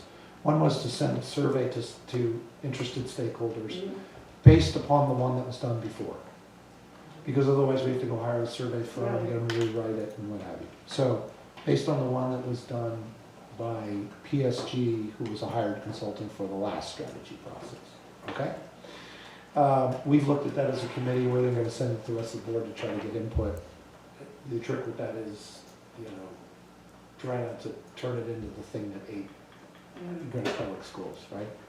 And then the idea would be to launch that and get the feedback back. Tony has worked with this before. She's going to do some work on driving the platform for it and what have you. So that would run alongside. When is Panorama running? We actually, we're collecting, I don't know if you, is that on that Google Doc, do you know? Is Panorama running now? No, but we're trying to spread them out so they're not on top of each other. We're getting a. When does it normally run? We were going to send it out in April this year, but that we may not. We're waiting to get all of the surveys back that administrators want to administer, and then we want to make sure that we're not overloading parents or students all at the same time. So But we have last year's Panorama data? Yes, we have last year's. And when did that run last year? Do you know? That was in the end of the school year, which was not a good time for surveys. Okay. So the idea would be those two. Okay. And see what we get back. The other part was sometimes it's a good idea to run qualitative sessions, which are typically facilitated, like focus group. You say, hey, come to Central Middle School and going to ask a bunch of questions. We're not clear how and when that would ever be done. Because that's typically facilitated by somebody, and you've been talking to Tony, maybe Tony can do it, and what have you. We're just still trying to figure that part out. Does that help answer that question? Yeah. But Tony, did you, maybe any of your staff, have any thoughts on? No, what we have done is more about looking at systemically just what's working, what's not, getting input on the current plan and direction. And we have quite a bit of input from our administrative team, our whole administrative team on that. Okay. Do we want to jump down to the next section and keep going? Sounds good. It sounds like we've kind of exhausted this for now. Okay, the next session, vision of the graduate. Did anybody have any input on vision of the graduate? Oh, by the way, one other comment. I'm sorry, before I screw away. Karen Kowalski's input was mission should be changed so that we educate all of our students to their highest levels of academic achievement. That was her feedback, not, I think she's talking about individual. Or perhaps it could say that our school create a pathway to assist students in achieving their educational and personal goals, leading to a fulfilling future within a greater community. Okay, so she's got, that's her input on mission. Okay. Then her point was the focus should be on individualized learning, Thus, we cannot expect our children to hit levels that are not sustainable because we teach them they are failures. That was your point, right? We need to help our kids set goals and help them achieve their goals. So that's her mission. Okay. Well, if you're talking, we're moving down to vision. The only thing I was at least just going to start off with, what we have in the policy that our older policy is not perfectly in line with what's actually in the strategic plan. We're, for instance, missing master a core body of knowledge. I do like the way it was laid out in the strategic plan as opposed to how we have it in our. Yeah. But I just wanted to just point that out, and the question is whether we tailor that down to, because we have just vision of the graduate as academic, personal, interpersonal capacities. But we were just missing the master core body of knowledge in our current policy. I'll just wanted throw to point it out. That's perfect, actually. I should give probably an intro to this. This was written in 2009. Let me tell you how it happened in 2009. This is before I got on the board. In 2009, there was a lot of discussion. It was very vogue in education at the time to talk about something called 21st century skills. So that was like a super educational vogue thing. Like now it's in vogue to talk about whole child and individualized. Back then it was really in vogue to talk about 21st century skills. And I forgot who wrote 21st century skills. Was it the UN or who wrote that, Tony? Do you remember? There was some national or international group who wrote this. Okay. And what happened is Chris Winters at that time was an administrator. So he was going through to be groomed to be a higher level administrator. He worked for the then superintendent. He had an administrative job here at Havemeyer. I think he was only in it like 6 or 8 months, something like that, maybe 12 months. And his big task was to develop this vision of the graduate. So the vision of the graduate was done through a lot of community input. It was a big process he ran. But the idea is that if you go look at, and I haven't looked at it in a long time, what's listed in the national 21st century skills thing, it's almost identical to this. He put it into very much Greenwich, to your point, Tony, of getting teachers involved. You know, they changed the words so that it meant a lot more locally. But my point with it is it wasn't something that just got developed out of thin air. It was based on a national framework that already existed, so a lot of academics had thought about it. So it's pretty sound, and that's probably why it's been reasonably durable. You know, you're looking at it 10 years later, and you know, I don't know how people feel about it, but it's kind of interesting. Some of the stuff here, I think you'd probably still say is relevant today, just by way of background. Does anybody have any thoughts or any comments here on any of these items? Vision, sounds pretty good. Is there anything missing? Well, the lifelong learner and some of the other items that have already been mentioned. I mean, I had notes for something, for, you know, educational excellence, lifelong inquiry, empowerment to embrace change, which is one of, I have it written down, I can send it to you. I like that better than there's the response to failures and successes, reflection and resilience. That's sort of what you're saying there, Karen. I like what Basically, you're saying. learners will, you know, have a sense of flexibility and adaptability so that they're empowered to create their own futures, et cetera. One thing that struck me is it says communicate effectively for a given purpose. To me, it seems like just communicate effectively. I'm not sure you need for a given, like we want to be an effective communicator. No. Just a comment. Did you have a purpose in that? Perhaps. Effectively communicate. Kind of hard stop. Yeah.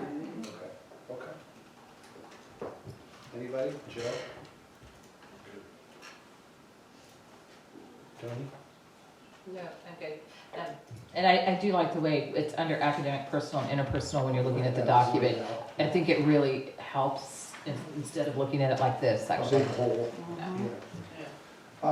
One of the things that, just by the way, one of the things that I would like us to somehow reflect, this is now me talking not as the facilitator, but as the participant.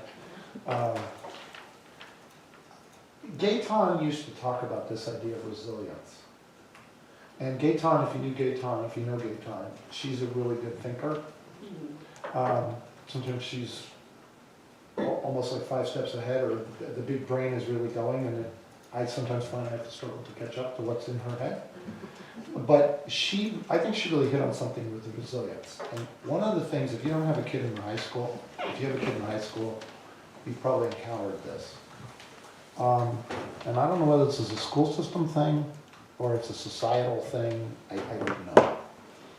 But I think most of us were raised in a time of, hey, that didn't work out, too bad, pick yourself up, dust yourself off, get back in the game. Or pick yourself up, dust yourself off, let's move on to the next new thing. Get from a negative into a positive.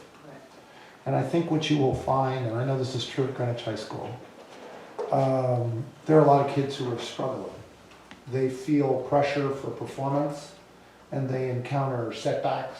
You know, they didn't get the test score they wanted, they didn't get on the team they wanted, they don't get into the college they wanted, they didn't get the AP they wanted, or what have you. And you see a lot of kids now who are really anxious.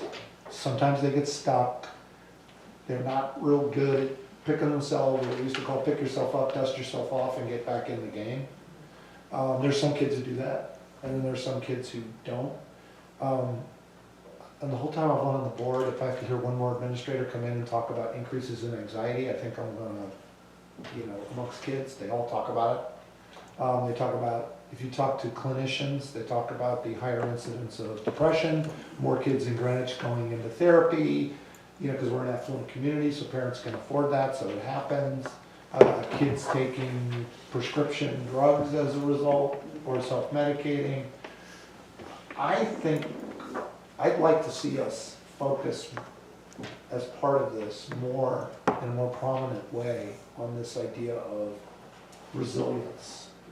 And as making it a priority that this is something that, obviously this is learned at home, but also to the degree that we turn our kids over to a school system for 8 hours a day, 5 days a week. If this isn't kind of core in what they're getting reinforced every day, for me that one is really important. So it was listed as resilience. I don't know if it's resilience, but I would like to suggest a lot more emphasis and focus on that, because I think a lot of these other things, our school system does really, really well even today. Well, that was why I had sort of marked it up for myself as empowerment to embrace change, or flexibility and adaptability. That we engender them with a sense of flexibility and adaptability, which is one of the things I think that we are very focused on these days in class, and the students the opportunity to sort of direct some of their own learning and connect in that way, or supposedly that's one of our goals. So, but it is, if that's what you're talking about, is resilience, flexibility, adaptability. As I said, Gaetan used to call it resilience. I don't know if that's the best word. My question would be, do people embrace that idea as something the school system should do? That's part one, and part two is, what's the right descriptor of that? I think it's an important life skill, and I think the problem is we've gotten to a point where someone does something, you get a bad grade on something, how do you learn from that? Because we tend to learn better from our mistakes and our failures than from our successes. So I do think if there's a way we can incorporate the concept of resilience, adaptability, it's not really a self-worth issue, but it's sort of like, that you're not defined by a particular task. Right? I mean, that's really, that you're successful. You can still be successful notwithstanding one bump in the road.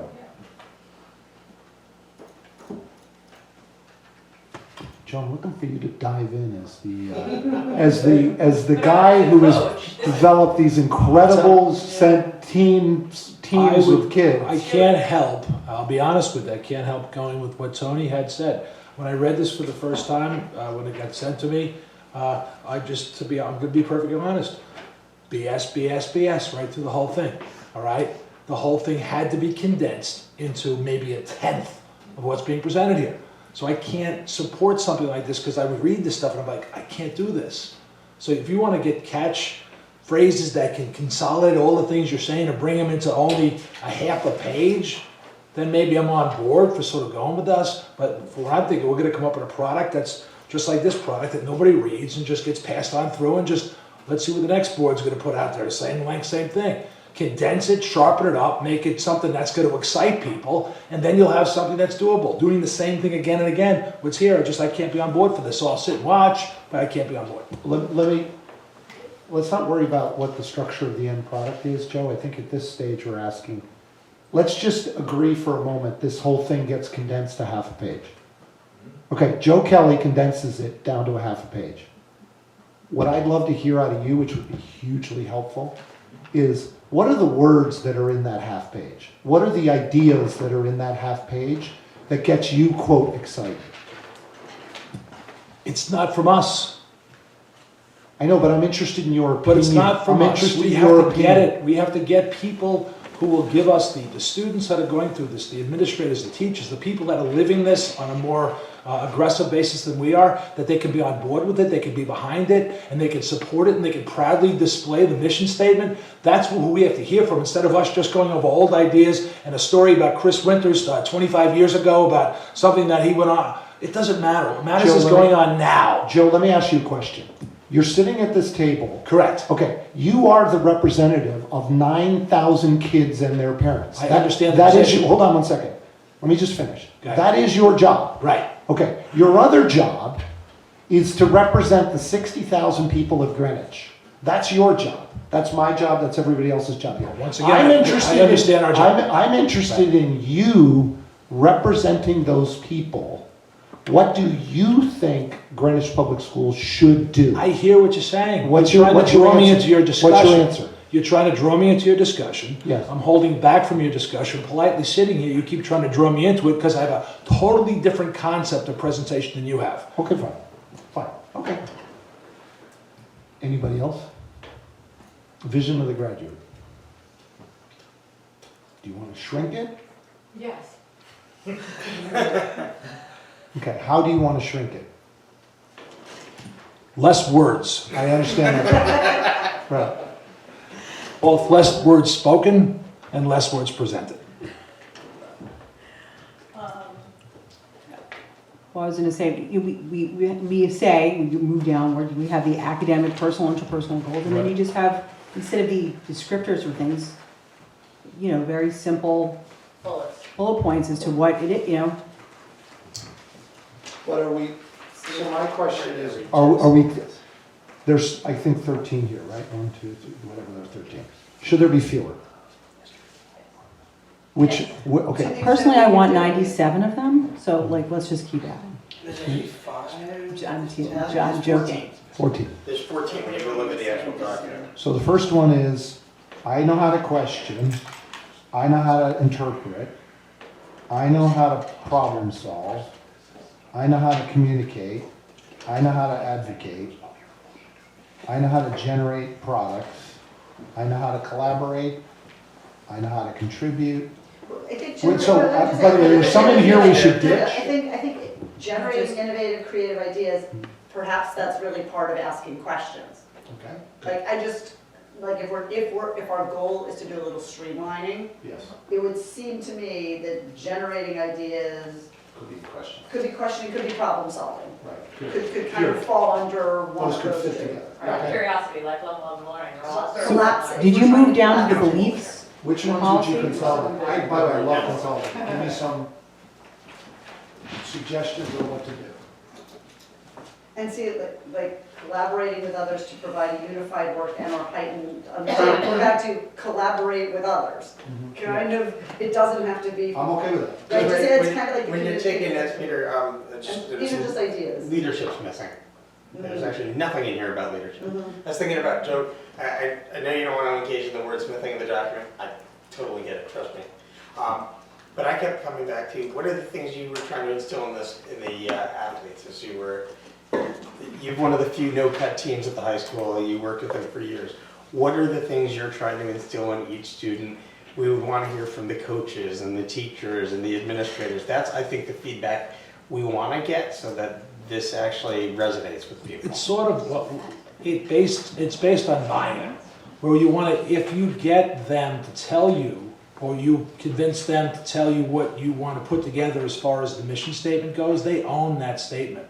They believe in it. The staff owns it. The students own it. Instead of us telling them a bunch of fancy words that this is what we think it is, if they present something, and even though we don't take everything they say, but they're in the process of presenting what our goals and statement are going to be, what is here, then we give that back to them and say, this is your statement because you've created this statement. You're part of the process. And now you own this, and the staff owns the whatever catchphrase you talked about before, which everybody would be interested in. You got to give ownership, and key to success and motivating is giving ownership to all involved.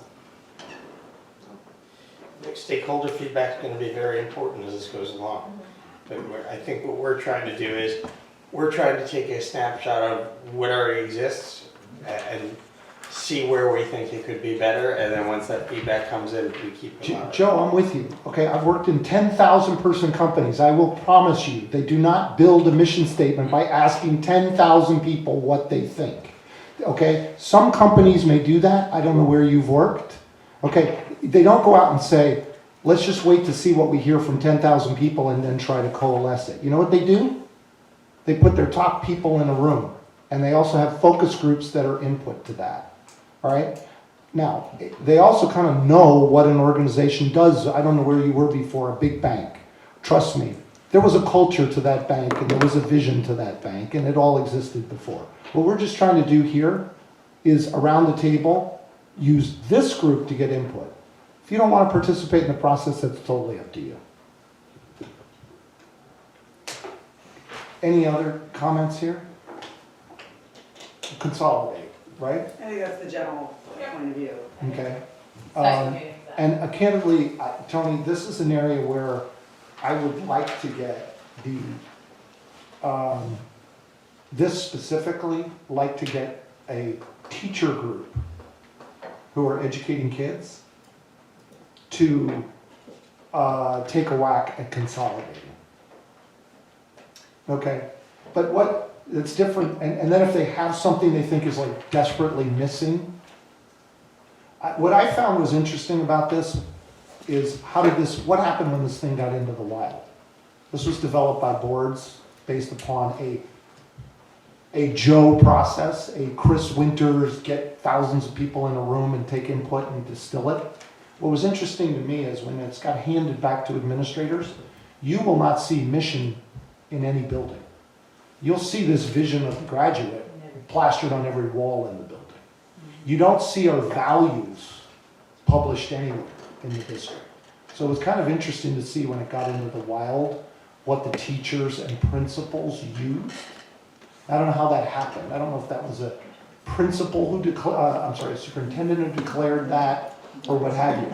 Given that the teachers are coalescing around vision of the graduate, and the consensus of the board seems to be shorten it up, make it tighter, don't make it 14 bullets. It would be very interesting to get teacher feedback about that. Do you think you could? Yeah, I think we can, and I think it's kind of somewhere in the middle. So when I look at what we have, if you had a mission that was very short, to me, when you're going to basically, I think what Joe's saying is planning on a page. And it's, what do you really want for the school district? So we want students who are healthy and happy. We want staff who love working in Greenwich. To me, all of that kind of is missing because the vision of the graduate is all about students and student learning, which would generally show up in how we support what the board has said is really important for us. And to me, maybe it's just kind of the way we flip it and how we look at. Me personally, I would never have done this way. Okay, because the vision, usually you have a vision that's a vision. This is saying, what this says is, the vision of the district is described by the output of the system. And the output of the system is kids who do this. I always thought that was a little awkward, but the district embraced it, so I kind of went with it. I don't think it's the vision of the district. It's the vision of, like, they decided as somebody at some point in time that they wanted to say what our graduates should look like, which is different than what the vision of the district is. So I think we need to decide what is it, do we want that to be our defining, or what is the vision of the Greenwich Public Schools? Is it happy and healthy, kind of a maybe 3 points kind of thing, which is different than the vision of the graduate. We can still say these are the things we would like our graduates to be able to do, but that's not necessarily the vision of the system. I'm there. I love that. No, Tony, as usual, you come up with like just a few words that are perfect. I like healthy and happy. I have a friend that always says at the end of, she goes into a new year, have a healthy, happy, and successful year. And those are successful, also a good word. The other thing is, Joe, the more I thought about it, I love the idea, if it's not too much work, of somehow getting the students involved. I mean, I think about, they just did something at my kid's school for, she wasn't chosen, so I just know. But it was like being an ambassador or something like that. And they all had to write an essay. I mean, there were a bunch of elementary school kids. And I thought, how cute. Like, this was it was fun, it was inspiring. They got excited about it.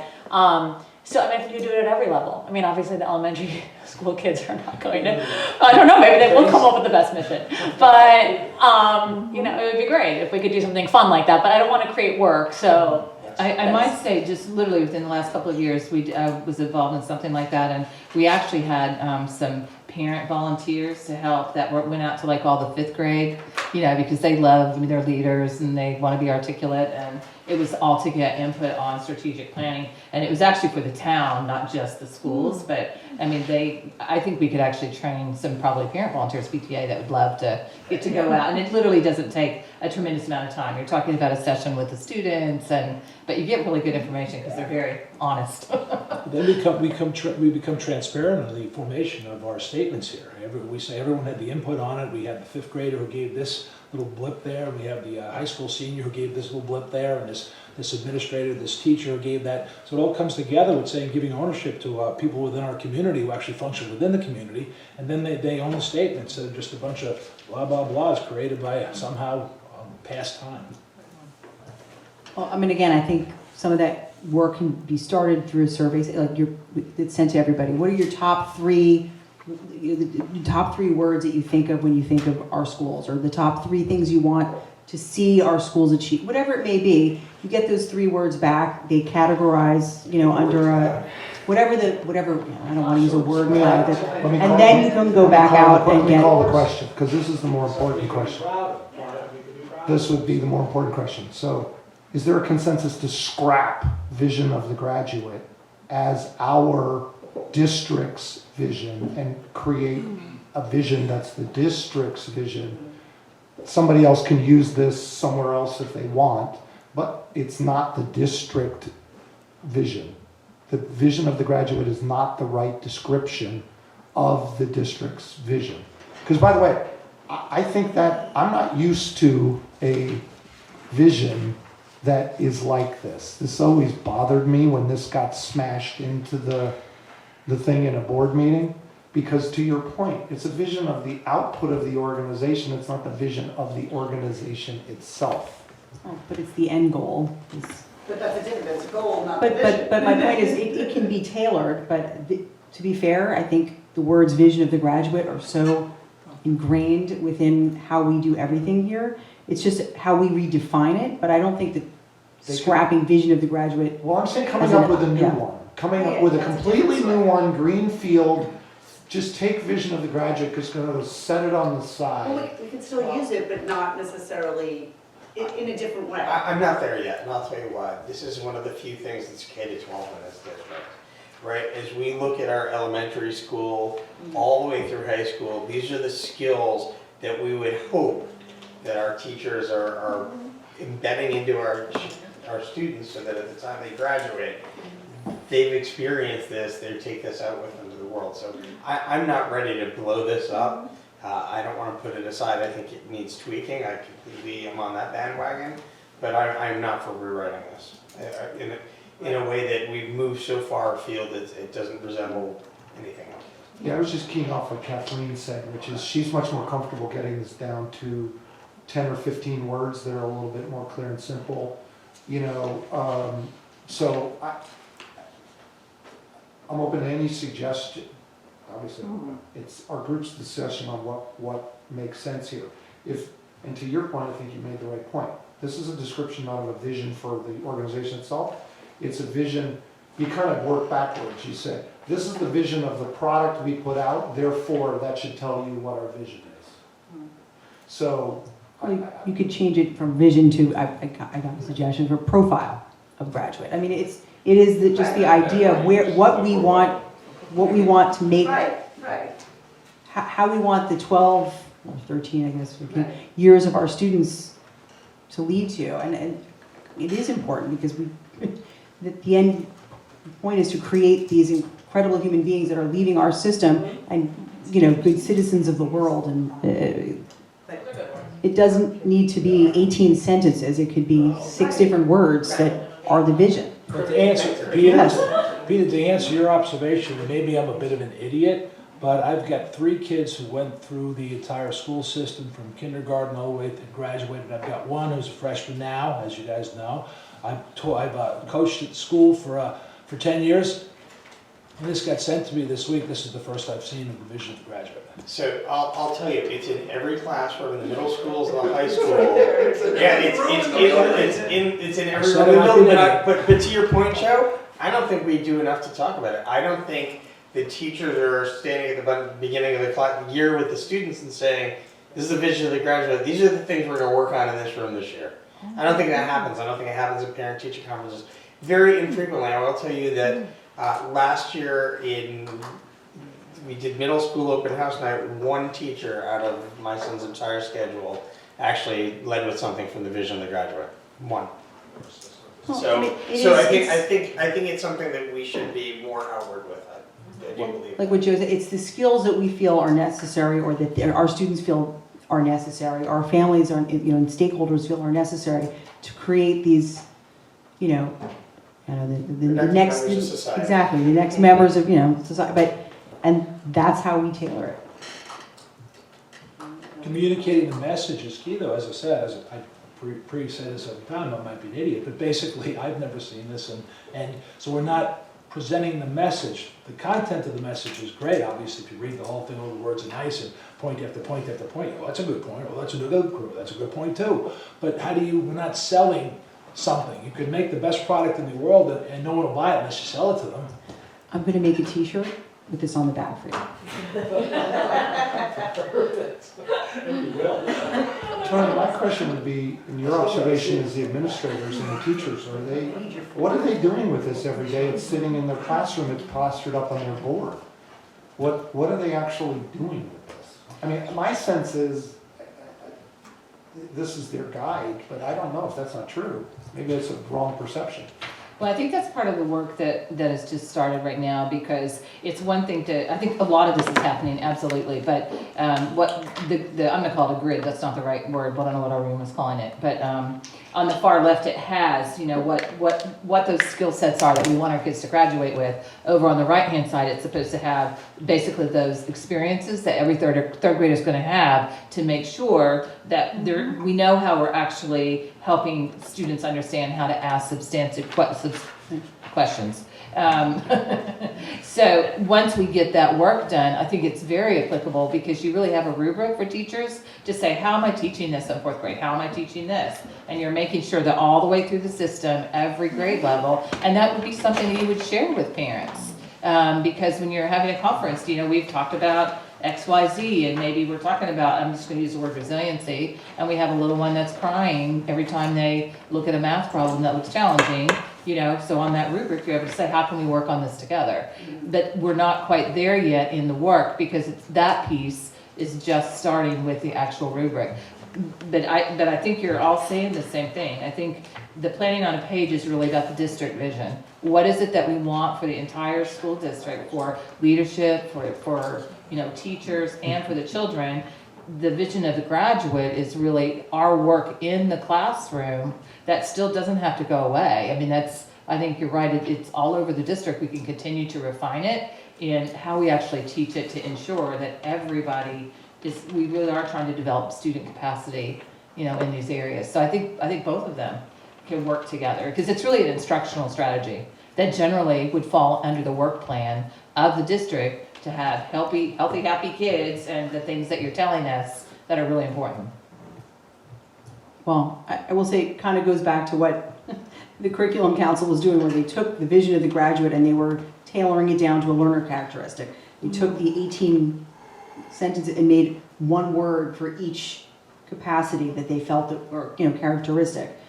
I mean, I know the curriculum council's meeting Tuesday, I believe. So I'm sure this is this coming Tuesday. This coming Tuesday. Well, you and I. Well, so this is something that that they may be able to expand upon as well. I got my way. I'm thrilled personally, I'm thrilled this is landing. There were a bunch of people who wanted to force this into our vision and mission statement. You go look at the one that came pre-2009. It was half a page. Okay, and somebody came to the board member came and said, we have to have the vision of the graduate in it, and I voted no at the time. For this exact reason. So it's interesting that that's how this is developed, because it's a weird way to do it, but people seem to value it, and to your point, I'm where you are, Tony. We're confusing vision and mission with execution. Right? This is what teachers need to create. And if we want to take a stab, I'm going to move off of this unless there's more to talk about it. It's just, if this is reflected at all, what you guys want it done is reduced. Yeah. Right, to maybe 10 words, 12 words, that's it? Tops 15. Yep, okay. Can we go to the next one? Please. Values. Well, values and beliefs they're like duplicates. So, does everybody agree they're duplicates? Not just duplicates, I kind of wonder the utility of what's on the page, so. The thing that's worth doing here is this is even a better place. It shouldn't be in vision, shouldn't be in mission. Where you say, if anybody's thinking about what to do every day, what do we think is important, right? High expectations, integrity, that's obvious. Accountability, that would be obvious. This is where you put lifelong learning. It should just have a lifelong learning, period, right? So, and then that's the stuff that should guide people every day. It says, here's what the organization values and believes in, and here's, said another way, here's what we're not emphasizing. Right? Again, that can be easily tailored down to, these are our values, these are our priorities. The students are our priority. We support the whole child. We create an inclusive and equitable learning setting. We ensure the community is safe and supportive. Or, rigorous and challenging learning experiences. Whatever it is, we can tailor that much down significantly, and I think it'll be guided by whatever 10 words or whatever for vision of graduate. I mean, it's very. My question is if you could pick 10 words that were a combination of this values and thing, is there a word here that is important, anybody feels really strongly about? Karen has one, by the way, but I'm not going to, let's do us at the table first, then I'll add it. In terms of needs? Yeah. Or just generally? What do you value in the school system? What do you think the school system value should be? Personal responsibility, it could be anything like that. Is there any that aren't here that people would like to add, or are there any here that people think aren't reflective of our community values?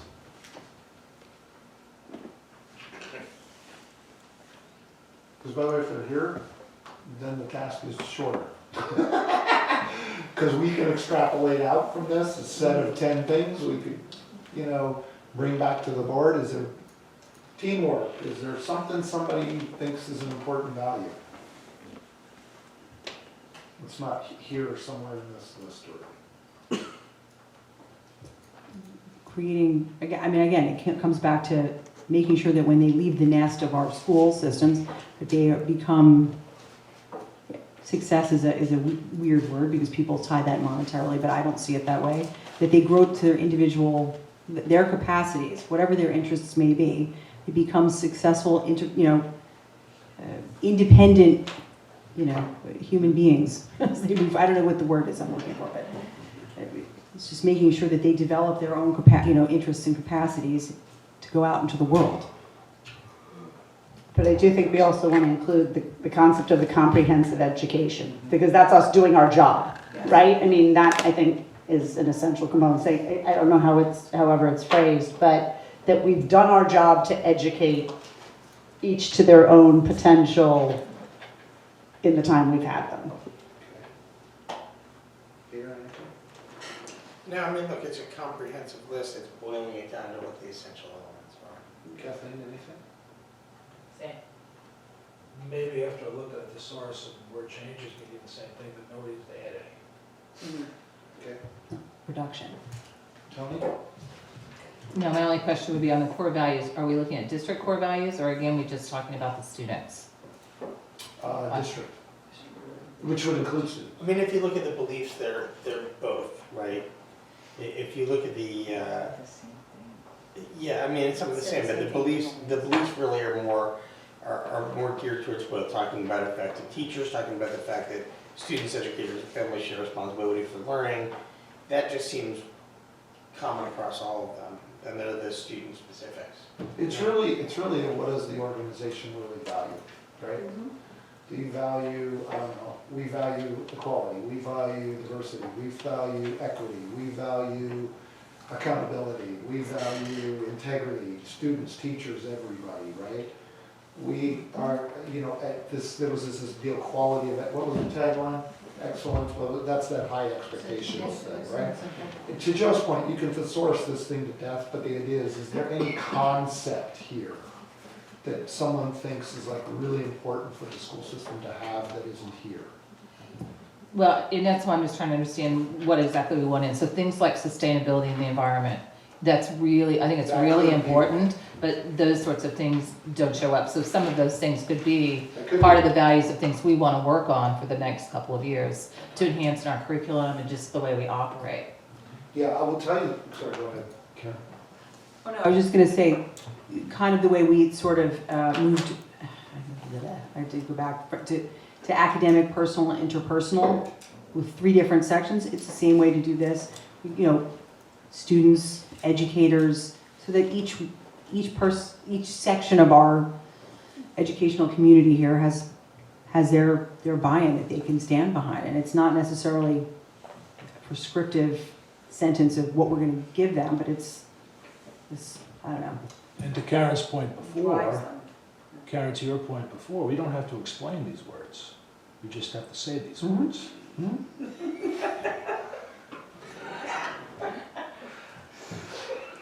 Okay.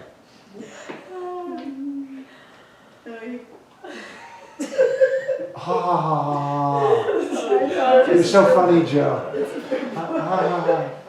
He knows I have trouble finding words from time to time. Karen Kowalski's was, her value is apolitical.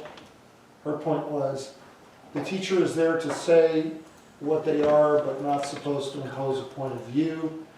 It is the students, we want them to be the facilitator to explore, test, conclude, organize their free thinking and challenging norms.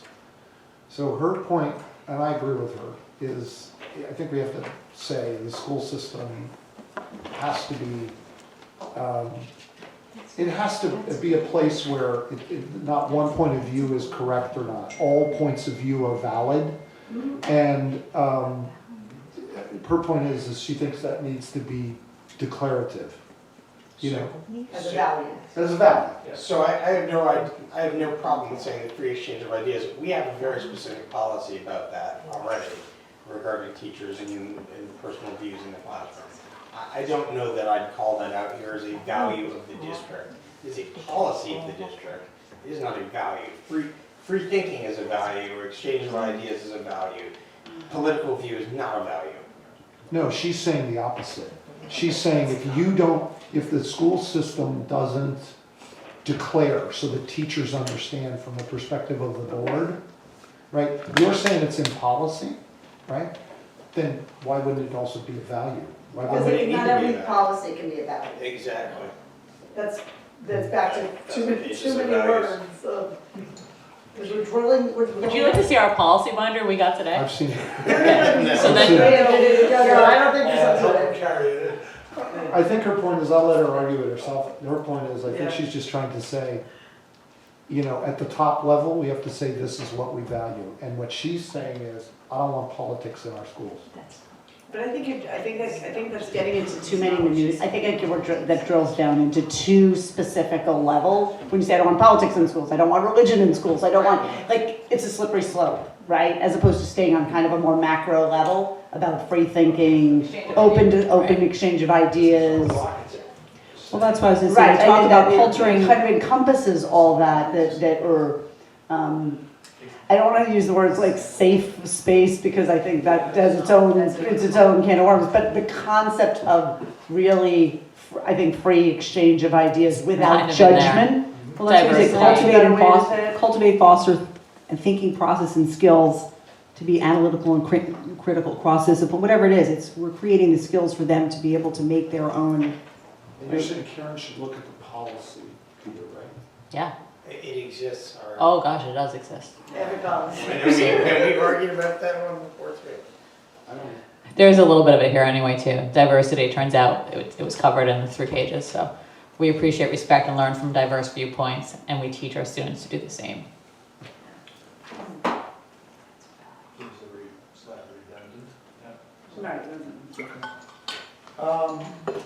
I didn't get any feedback from Megan, I got nothing from Megan, so I don't know if she has any points of view. Did anybody else talk to her?